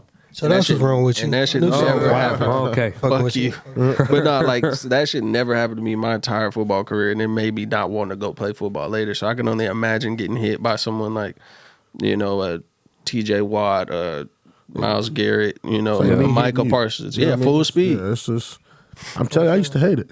That's why I'm like, I don't even know if I want my kids playing football. Like I've this. had niggas tell Yeah, me, they be like, oh, that's pussy shit. That's big. I'm like, nigga, you really think about it, nigga? You getting hit in your head for 20 years plus? Because you Like, It's like the come Ritter on, guy. bro. Ritter, the one that got concussed, right? Was he the quarterback that got concussed? Desmond Ritter, Yeah. and with Cincinnati. No, who was it? Was it with the Utes? Maybe. I think it was Yeah, Utah. Cameron Rising. Yeah, he dude just- looked like he died. Yes, Yeah. I know exactly what you're Oh, talking well, about. he just got Yeah. fucked up. His head hit the ground? Yes. Yeah. Mariah goes, "That's why our children never play football." Exactly. He I'm went- he went that's fucking a fair. stiff. That's a fair, legitimate reason. 1,000%. He Because went when you stiff. see that, it looked like he died. Yeah, Yeah. nigga went straight stiff. And And it you- wasn't nothing crazy to No, me. yep. It was just like a boom. Yep. And then, And same thing on Thursday night with the Chiefs and Chargers out in L.A. You saw that tight end just go. He was just like limp like this. Boy, that's exactly what I was finna bring up. He just locked up. I thought he was like celebrating some shit on the touchdown. Yeah. Acting like he was sleeping. No, bro, just locked up. and we don't know what effect that caused on them cats' brains. At all. But you Until see, later down the and line. Amber's talked about it. She's like, listen, I know you're big into football. I have to ask this question. What sports do you think the kids are playing? I was like, I'd love to see it because you're 6'4", so I'd love to put my stepson out there at nose guard. This fool's huge. Let's put some protein. Let's get it. But I'm like, it's just not worth it. Yeah. It sounds crazy. It's not But worth I'd it. rather my nigga do boxing or UFC because it's less frequent. Yeah. Oh, yeah. Like in football, niggas is playing weekly. They're going and you have to think about how long they've done that, too. And Exactly. especially so you have to have the LeVar mindset, the LeVar Ball mindset, where I got to start you at 5th grade. So I got this kid out here in the gym, and you're hitting people that are bigger than you, that are smaller than you, and you have to just boom, boom, boom, boom, boom. Especially with football, these kids are still developing. Their brains are still developing. Yeah. The skull is still just very, very fragile. So as your brain's just like this, I don't know if you see a concussion, but your brain sits in a ball of water, basically. It is connected to nothing at all. So when you get hit, it just moves around. So if it gets really, if you get hit hard enough, your brain goes smashing into your skull. That's what causes a concussion. And it's just like this. All day. Every time you get hit, that's what it is. Car accidents, football, sports injuries. There's been 3 injuries that I can recall. I blacked out. There's a scar right here I have on my forehead. There's a guy's chin that went directly into my forehead. I was playing catcher. I missed the ball, threw the helmet off, went and got it, tagged him. His chin went right into my forehead, and I blacked out. I woke up, there's blood rushing down my face. So that's what's wrong with your ass. I knew something was off. Nah, bro. Like, it's And crazy. my mom was like, nope, you're done. That's what I'm saying. Like UFC, they do a couple fights a year. They You take some prepare a time lot. off. Yep. Football, nigga, these niggas getting hit Like, every you week. seen, what was it, Ryan Shazier, the linebacker for Steelers? Yeah, not long he almost ago? died. Yeah, dude, he was Yeah, paralyzed. Dude, that paralyzed, was bro. bad, man. And then the tackle didn't even look crazy, bro. Probably No, 5 years ago. Yeah. It looked like a simple tackle, bro, and he was just paralyzed. Like he could from walk, down. Alex, and then now he's walking again. I think he's actually on the staff. Yeah. On the But, like, yeah. it's never the same. Like, But if see, you see like- him walk, boxing, you seen that Mexican guy that hit in the back of his head that one fight, and he like he was this good boxer, lightweight boxer, and then got hit in the back of his head random, just in a spot, had a headache, whatever.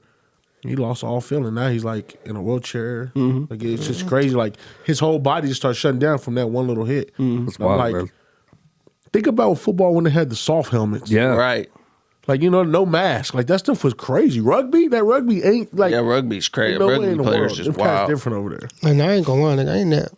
I got a lot of friends that play football, but I told them I ain't met a normal football player. Rarely ever. No, yeah.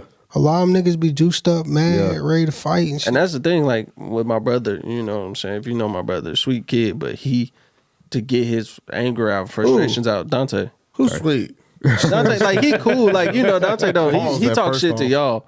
Like, but you know what I'm saying? To, like, people he don't know. He's just real Yeah. cool. He kind. He try to help people out. You know what I'm saying? Like, Dante fucking gave gifts. You know what I'm saying?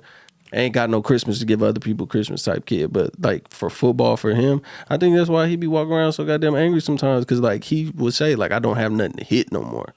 And that shit, then So a lot of that people really do. be, be like a lot of people's thing. Like, that's how they get their aggression That's out. why I hung it up. Yeah, it be like You that, get man. used to that shit. You get used to getting hitting people and getting aggression out. Then Oh, you yeah. can't do it no more. And it's I mean, look at pissed that football player that fucked up that girl. Dude, I'm Forgot telling- about dude, that. all of it, He man. body slammed that girl. I forgot Yeah. about that nigga. Said I love you. Yeah. Man. Niggas Crazy. be bugging, bro. Just super, super angry. So let's get back to these football games really quick. Try to knock these out. Some shit that nobody cares about, so we can just get it out the way. Patriots beat the shit out of the Jags, 50-10, which is God good. damn. Yeah, That wasn't necessary that there. was a Madden score. Nigga against who?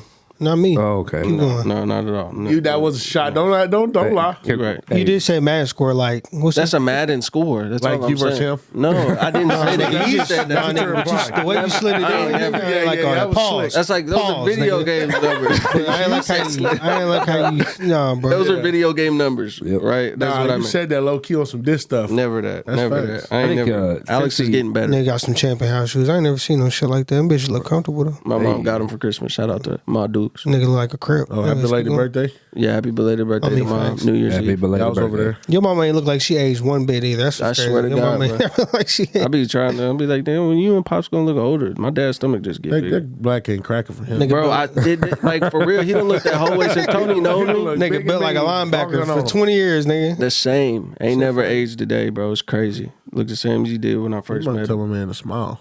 Yeah, he don't. He don't. Every time I seen him, cuz be like he ready to box. He that because he be like that. Like I ain't never seen a nigga just be chilling around the house and be like, I wish a motherfucker would. I'm like, why? You play football? Yes. There you go. Linebacker.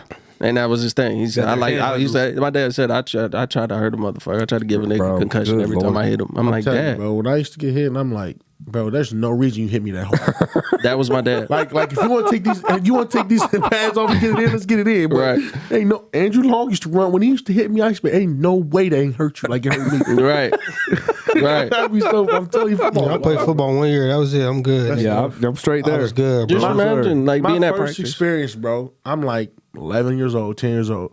There's a kid named Quincy Johnson with Oklahoma State. Shout out to you. He lined up across me, and I ain't never played. I'm playing tackle. He playing defense end. when they hiked that ball and he hit me as hard as he hit me, oh God, I start crying. Mm-hmm. And I was like, Dad, my dad, like, you know, at the time, not being a bitch, right? All right. But that prepared me for anything moving forward. That's true. That's when I realized this ain't for me. And if you don't get mad, you can't even enjoy the sport. And you have to. Yeah. No, like literally, that was one of my first experiences. Since we're gonna do this real quick, bull in the ring. Where you're the dude in the middle of the circle, chopping your feet, and then my dad would just point. He won't even say a name. He'll just point, and you're not looking behind you. Just wow, and you getting up, crying, ready to fight that dude. But then you got somebody coming at you from a different direction, hitting the shit out of you, and it's like the only niggas that be normal be the quarterbacks. Wide receivers, maybe. Yeah.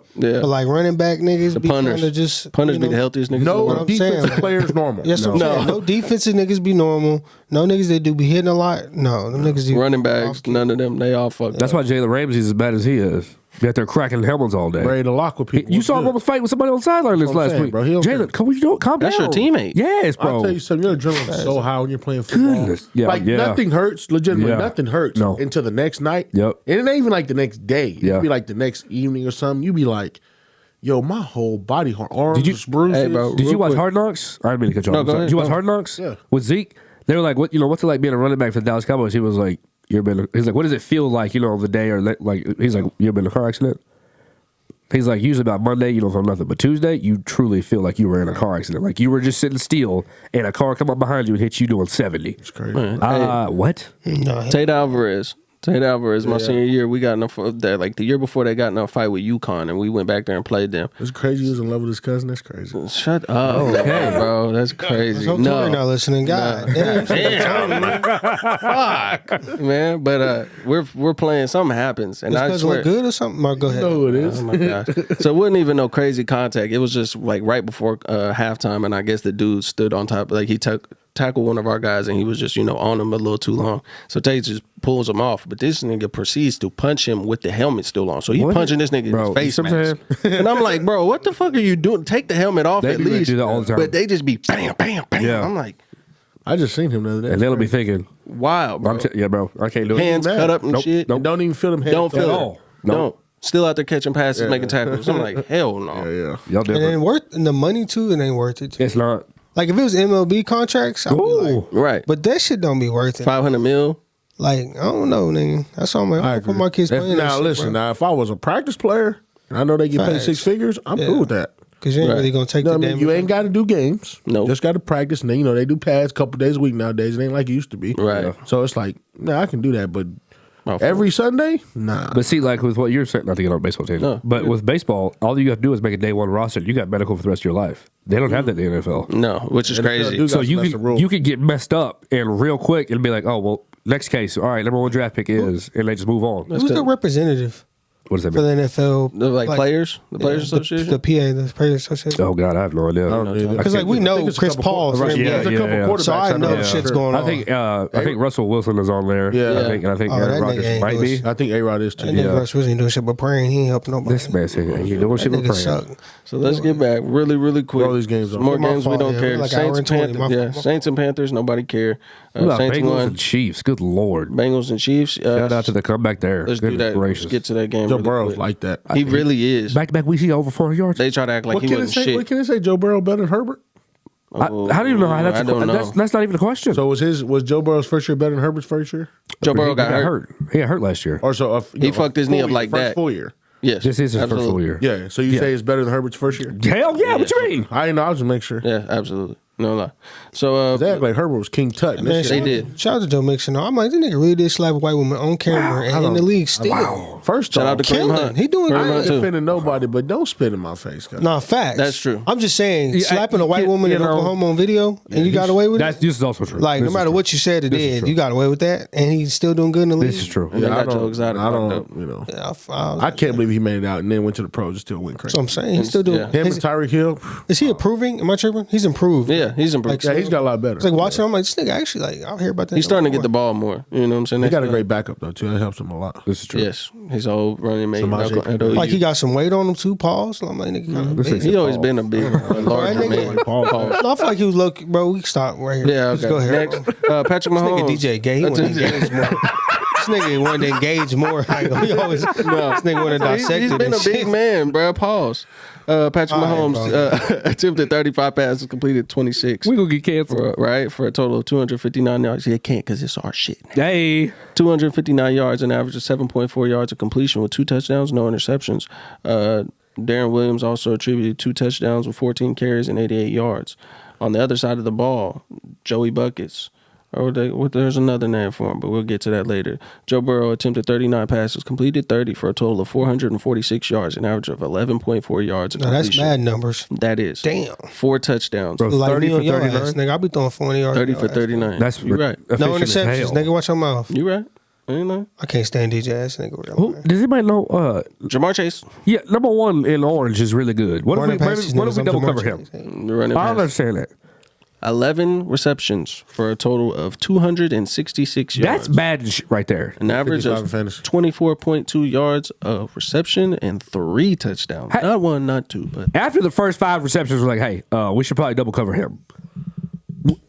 Tyrann Matthew. You see what I'm saying? Somebody. Everybody, listen. You can live with Tyler Boyd and T. Higgins beating you. You don't. That says 266 yards for one receiver. The entire team caught 446 yards. He had half of them. More than half. He's like that. That don't make no damn sense. How old is he? He's young. Rookie. He's young. Like 19, Yeah. 20. Damn. Or wait, he might be 21, 22. First off, T. Higgins went crazy last week. No, that's fine. But did. I'd rather. Who are you more scared of right now? Jamar Chase. Okay, so double cover him. I agree. Scared of the nigga that couldn't see the ball at the beginning. You see what I'm saying? Yeah, bro. Yeah. You don't make no sense. He was off the cherry blunts. He had to be. That didn't make no sense. Bruh. And he said I couldn't see the ball. His whole life couldn't see it. That's what I'm confused They about. All of a said, sudden, there's a white line on the football that you can't see. Yeah, there's a white line on the college football that it's as you're looking at it, you can see it spin. He was having laces. no, not the laces. There's an actual stripe at the very top and the very bottom of the ball that's white. Yeah. He in college they have that. NFL they don't have that. It's just big ass like just brown Brown ball. thing. So he said that's how I was able to pinpoint and find that football because obviously those passes you run, you turn, and it's right there. It's not you run, you turn, you look for 5 seconds, and then you catch it. So my He's like, so it was question hard. I is, had a hard time like trying he to pick went the through football all up. preseason. Dropping back. And that's what Who they we did. talking That's what they about? said. Jamar Jamar Chase? Chase. So this motherfucker getting paid $1 million talking about I can't see the ball. He said he That- couldn't. yes. I couldn't see it. I don't know what yeah. adjustment What was he that? might got Fucking- contacts or something. That's just like when basketball players, the basketball is different in NBA, so I can't got the same grip. Nigga, First off, grab that no, motherfucker. hold on. Look. I don't hear that shit. This nigga, if the ball in there, bitch, you go get it. That's true. Ask Randy Moss, he had the issue. That motherfucker went and got that motherfucker. Okay. We're talking about the we talking greatest about one of the receiver greatest of all of all time. Hey, time. nigga, you gonna fucking talk All about right. something. Talking about I the couldn't country. see the He fucking was in the white country. stripe. Bitch, you gonna see that dollar sign that's getting thrown in there, bitch, go Okay. get it. All right. I bet you see a white bitch. Anyways, keep That's true. What is going on? So the Bengals. saying. That's insane. The Bengals come back and win against the Chiefs, man. Fourth quarter. I think it was very interesting because I didn't think that they would win that game. No, I didn't. I thought, the Chiefs have been playing very well. Their defense has been holding them in a They a beat lot of Dallas. games. Woo! Wow. Bro, it's the Chiefs. First of all, bro. Sorry, just keep going. Kansas City. My apologies. So Joe Burrow leads them down the field, late game situation, kicks a field goal, kind of walk-off situation. But I don't know. They had all the pieces. It wasn't like anybody was in COVID protocol. You had Tyreek back, you had Travis Kelce Let's put it back. this way. I don't want to play the Bengals if I'm anybody. I bet Thank you. sometimes you just get beat. I don't want It to is play what it right is. now going into the playoffs. I do not want to play the Bengals. Hell no, bro. They just won the division. Because the crazy first time part what, about 6-7 it is years. when- That's crazy. When you go into the playoffs and you're hot, that's when you're most dangerous. Yep. And as I said in the group message, I got the Bengals making it to the conference championship. I do. I think don't feel like nobody wants to play them. Hell no. I feel like they got a nice 1-2 punch with Joe Mixon and Samaje Perine. Then you have Yep. Jamar Chase and you have Higgins. Uzama's not bad at tight end. Yep. And Joe Burrow just lets that out there motherfucker fly. He just going stupid. And that defense, I got to give them credit. They're not bad. No. Yeah. The defense isn't bad. So let's keep going. My Titans right now are leading the AFC. We don't care. They beat Miami. They did. No, that's Nobody that's- cares. that's- But I'm happy with That's a no huge Derrick deal. Henry. That's- Julio's been yeah. down almost all But I'm season. sorry, he 1,000%. gave Tannehill his credit. You ain't give Tannehill his credit all season. I'm just saying, put it out there. That's what he said. No, What has Tannehill really done? He's been successful with none of his receivers and his best running back. They've been running the ball. With who? With Foreman and McNichols and Exactly. Do you know either one of them? Well, Okay. that's the point, is what he's saying. Is like you don't have a Derrick Henry, so you got Deontay Foreman out there. What did he have? 26 carries yesterday? Well, you have to. That's crazy. But that's my thing. It's not like he's being forced to throw the ball. You're giving it to just different running backs, and they're doing it. I mean, You're he not had doing QBR at 50, so That's true. But he's been the only one consistently on the team it. That's true. I mean, to fight hey, throughout every game with whoever they put out with him, and he's trying to get it done. I get that. But if you're doing it by yourself, that is something different to me. Like if you're Tom Brady in that motherfucker, or if If you're you don't Aaron have Rodgers, if and you have no receivers, bro, none. Like he ain't even. At least Tom Brady had Julius Edelman. yeah. He didn't have nobody at one point at receiver that you could even name. And he might And have. now the best one is it the St. Brown guy? No, it's St. Brown Westbrook Akina. St. you Brown go. is in Detroit. Yeah. Yeah. That's look at that 6-game span. They beat the Rams, Indy, Kansas City, and Buffalo. All of those teams are playoff teams. So lose to the Jets and the Texans. That's And you was mad about That's- it. But that's what I'm saying. That'd be my point. But yeah, so they I mean, did hats that. off to the Titans, man. They're Yeah. doing it. We should finish out because I think we played some bullshit the last game, Yeah, that's cool. like Jacksonville or Yeah. somebody. Oh, Jacksonville, Lord have mercy. Yeah, so we'll get that. Eagles beat Washington. Boo. Nobody cares. Rams beat the Ravens barely, 20-19. Let's see what else. Lamar Jackson COVID or something. What's wrong? He's still hurt. He's hurt. I Is he think. hurt with? Ankle. Yeah, He was limping hard at practice. yeah, it was bad. Seahawks Sound like nice though. blew Nigga the dick long. He ain't got to worry about nothing. Pause. Hold on. Time Yo, out. come on, nigga. Y'all. Seahawks blew the doors off of the Lions. Right now, the game is the Browns and the Steelers on TV, which we'll come back and check on later. The Bears beat the shit out of the Giants 29-3. Giants are awful. Bills beat the Falcons like they should. Falcons awful. Anything else? Let's check off the Broncos? They We win. don't need to talk about that at all. I tried to leave that off for Will. I just want to know. We can't just clown Dallas all the time. I wouldn't clown the Dallas. I told you your offense has got to get better.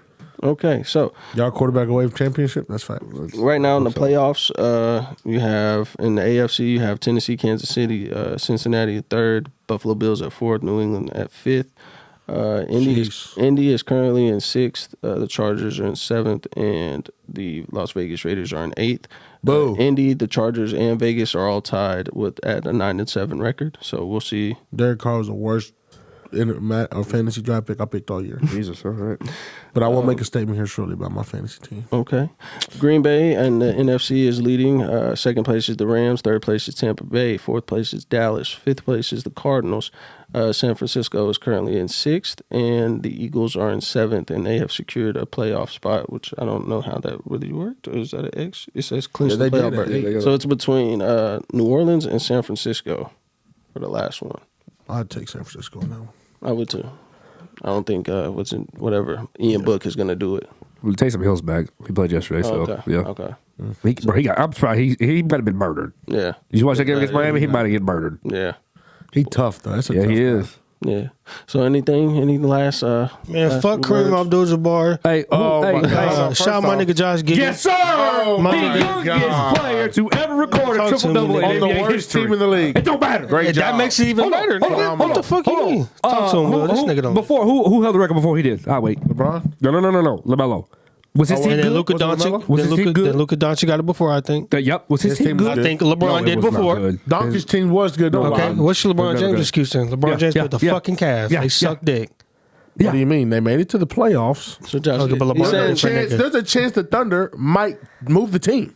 That's They're true. not going nowhere. We just pay calm. This nigga keep moving the goal. Moving the nigga. goalposts. That's all he This does. nigga is the youngest to get a triple give my double. man his All I Come said, back. I said congrats. That's weak. That was weak. What do you mean? Didn't I say he top 5 in the league rookie? Is that something to be happy about? Yep. I think it's right. That was my You question. said the nigga was good. You said the nigga was Rookies worse usually than. aren't good. You said this nigga was worse than Poku. What happened? Where Poku? What the fuck I don't Poku remember doing? saying that, but I would say Poku is better.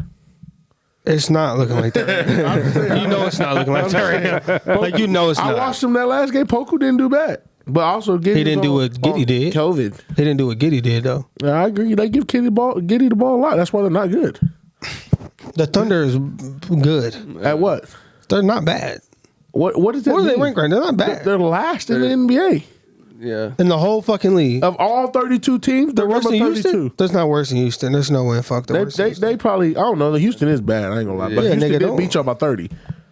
Don't act like. Hey, man, Okay, nigga. this Lakers is lost bad. twice to the Thunder. I didn't say nothing about the Lakers. I'm just It's saying, fun, nigga. too. They're bad. I'm just saying, nigga. The they're Lakers bad. is bad. We're They not blow it up. disrespecting the Thunder right They now. blow it up. I'm not. What do you mean disrespect the Thunder? What is there to respect about the Thunder? We're young. They're young. Okay. And that's fine. But you Okay, can this is suck what I'm and be saying. This young. nigga moved the goalpost. First, it was Thunder's not gonna win until goddamn end of December. Yeah, Everybody agreed. And then what happened? Thunder's above the Pelicans and the Houston Rockets. Talk to me, nigga. The lowest teams and the lowest. 29 Detroit is Detroit is the worst. Second worst is Pelicans. or Orlando.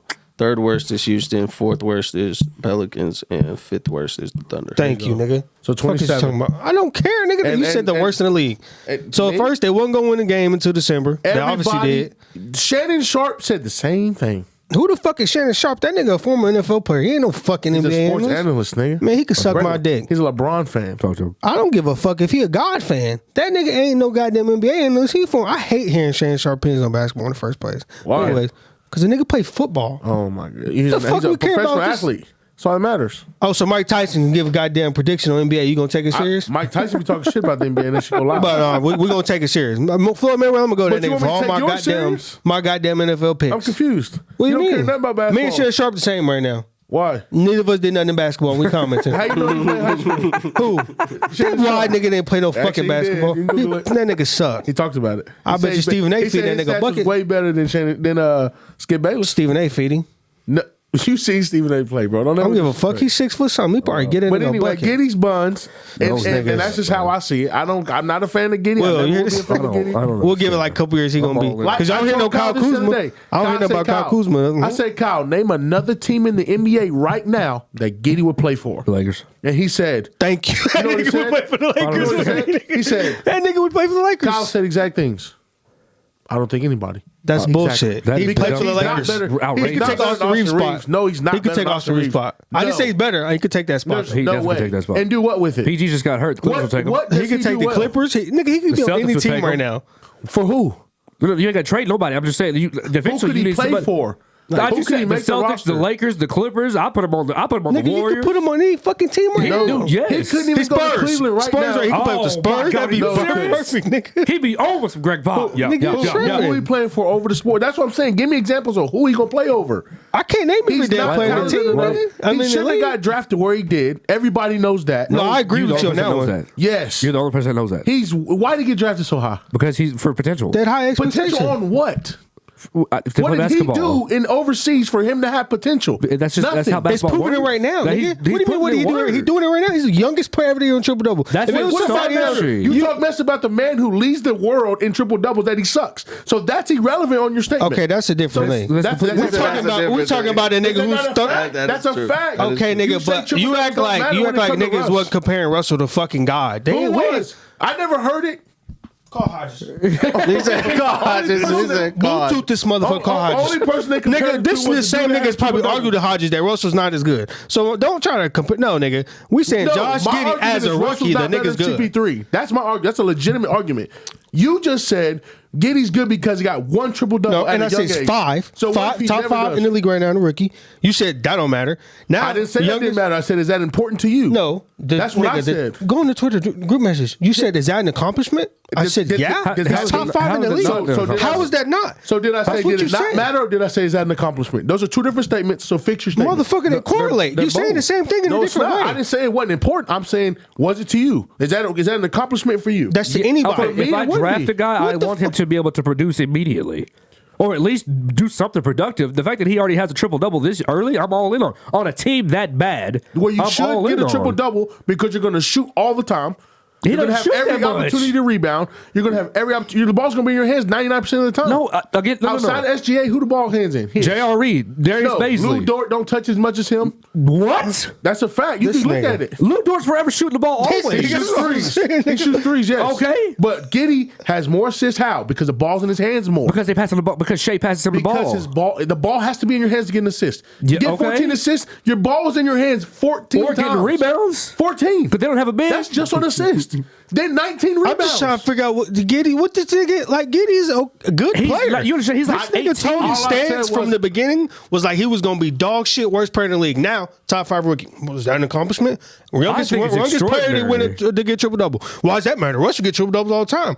Well, fuck. This nigga go off for 50, win a goddamn championship. What do you want It's from just- Giddey? What do you want from What the fuck Giddey? you expect? Giddey's not good for me. Okay, so what does he need to do to be The other 4 good? rookies, Yeah, what do you matter do? to me? So what does he need to do to be Yeah. good in your eyes? You His asking team- DJ he has- earlier about expectations and accomplishments will come to what you perceive somebody to be.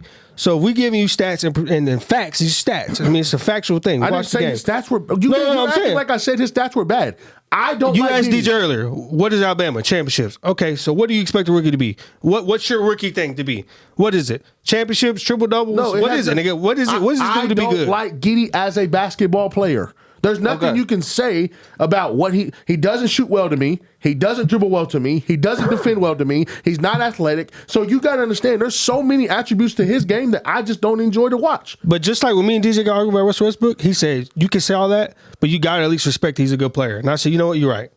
You have yet to say but you're he's a good justifying player. good player for being the 5th best rookie in the league. So No, out of because all nigga, I those watched rookies- the basketball game and I noticed he's out of a all good those player. Rookies, they're not nowhere near top 100 players in the NBA. Why do you? Holy cat, bro! You got to make sure that damn however you move the goalpost, you got to make sure that has a lot of gas. What the is that? fuck are you Who's the number saying? 1 rookie in the league right now? I think Evan Mobley. Yeah, but And he's up there. Evan Mobley is getting killed this year for not being as good as he was supposed to be, and he's the number 1 And then rookie. what? Kay Cunningham and who else? And Kay Kay's been hurt, Cunningham's though, done too. absolutely nothing all season. He's been hurt. His team sucks.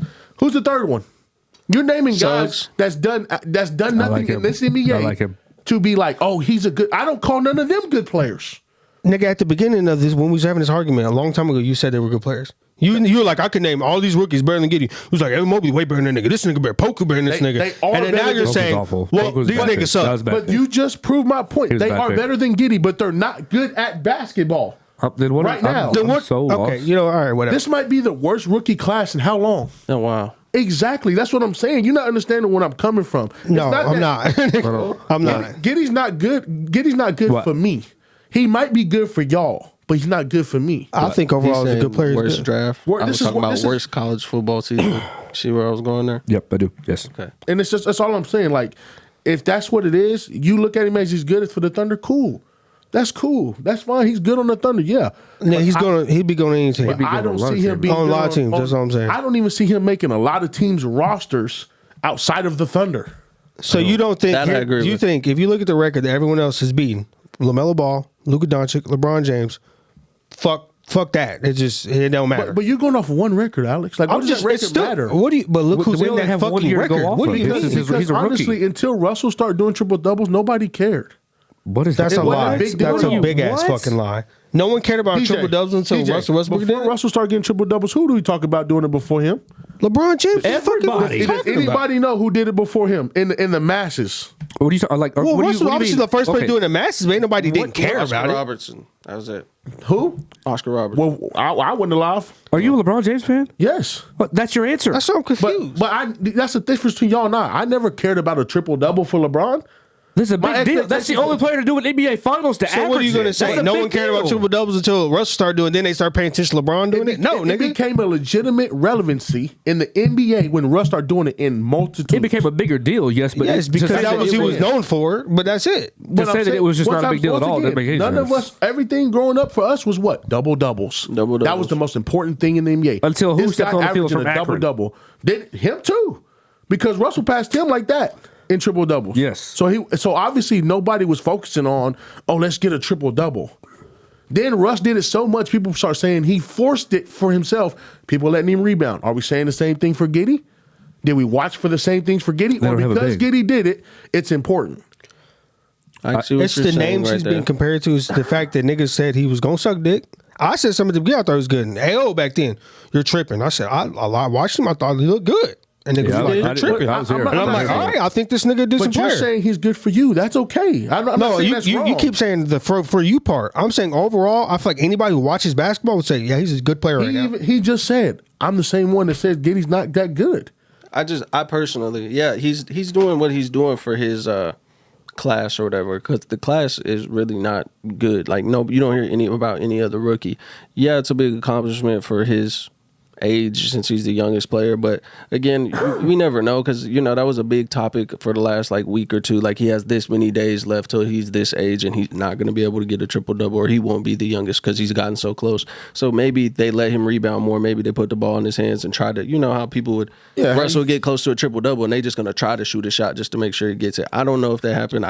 It is what it is. But I personally I don't like Giddey as a player. Like if I was a coach, I probably wouldn't have him on my roster. I wouldn't have drafted him now either, and that's what I agreed on. But my point being is to draft him and have low expectations for him, I feel like he's doing quite well. That's all. Okay, so let me ask this For the question. circumstances, that high, you only got high expectations. And that's what I was going to so say. that's the wrong I'm statement. talking about Sam Presti only. But I'm talking about That's what I'm saying, the Thunder in total. I'm talking about as a fan. I'm talking about watching basketball. Because I was with y'all, and then I came in and I was like, well, I don't think about that. It was a high draft pick to be picking that nigga. Super high, yeah. But then even then, y'all, I've been on high Giddey niggas since they drafted him because I was like, I watch him. So all I'm saying is when I watch him play, I feel like the expectations he had for other people, they're like, who the fuck is this dude? Yeah. He's doing pretty well. Exceeding his for circumstances, the team, everything, the Thunder doing okay. It's better than everyone I think or thought because them niggas is winning games. They're giving games to everybody. Yeah. So why is it like, we're going to move the goalposts? Like, no, nigga, let's keep it a fact. I've never moved the goalpost one time.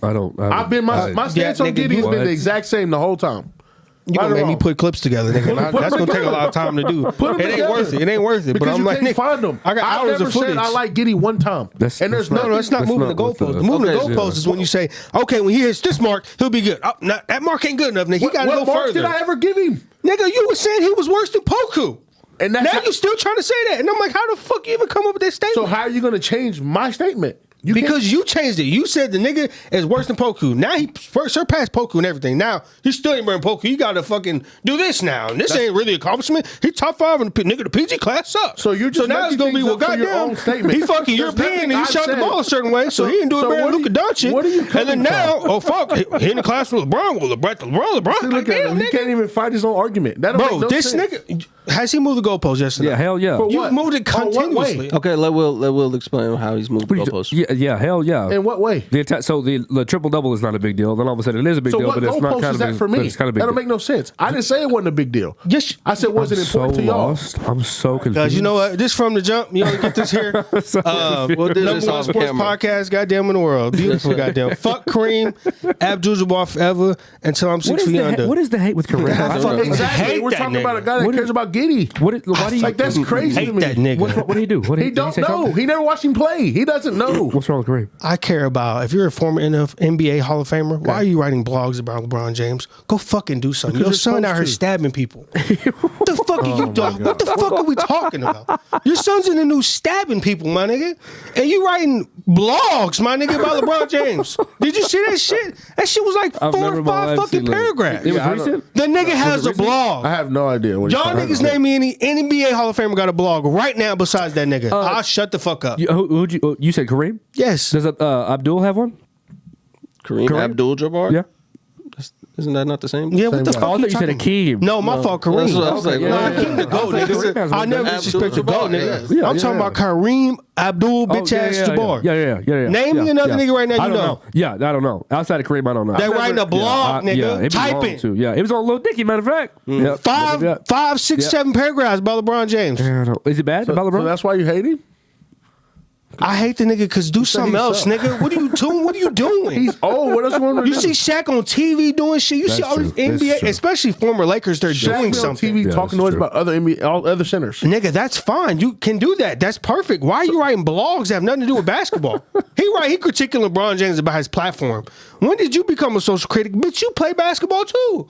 The fuck are you talking about? I love how easy it is for people that don't play in like today to just always go and critique LeBron. That's what I'm saying. Like it's not even basketball. It's all do with Black Lives Matter, COVID. Nigga. That's your thing. What the fuck are you talking about? Anything about that? Like Jackass, Nigga, it's the longest fucking post. Oh my god, nigga, it's long. I'm talking about Kareem Abdul-Jabbar. It's his blog. I'm like, bro, you have a blog. You a grown man, former NBA Hall of Famer. We respect you. You writing blogs, my nigga? I'll jump. Magic Johnson's out here getting A's and shit. Where was you at then with your blogs? I'll jump on the ex-player who I hate. I don't like Paul Pierce. Never liked him as a Celtic. Don't like him now because it's real easy to talk all that shit about LeBron while you on it, like before your stupid ass got fired. Nigga, but while you was there getting dealt with, because you might have been the truth. LeBron James turned your ass into a lie.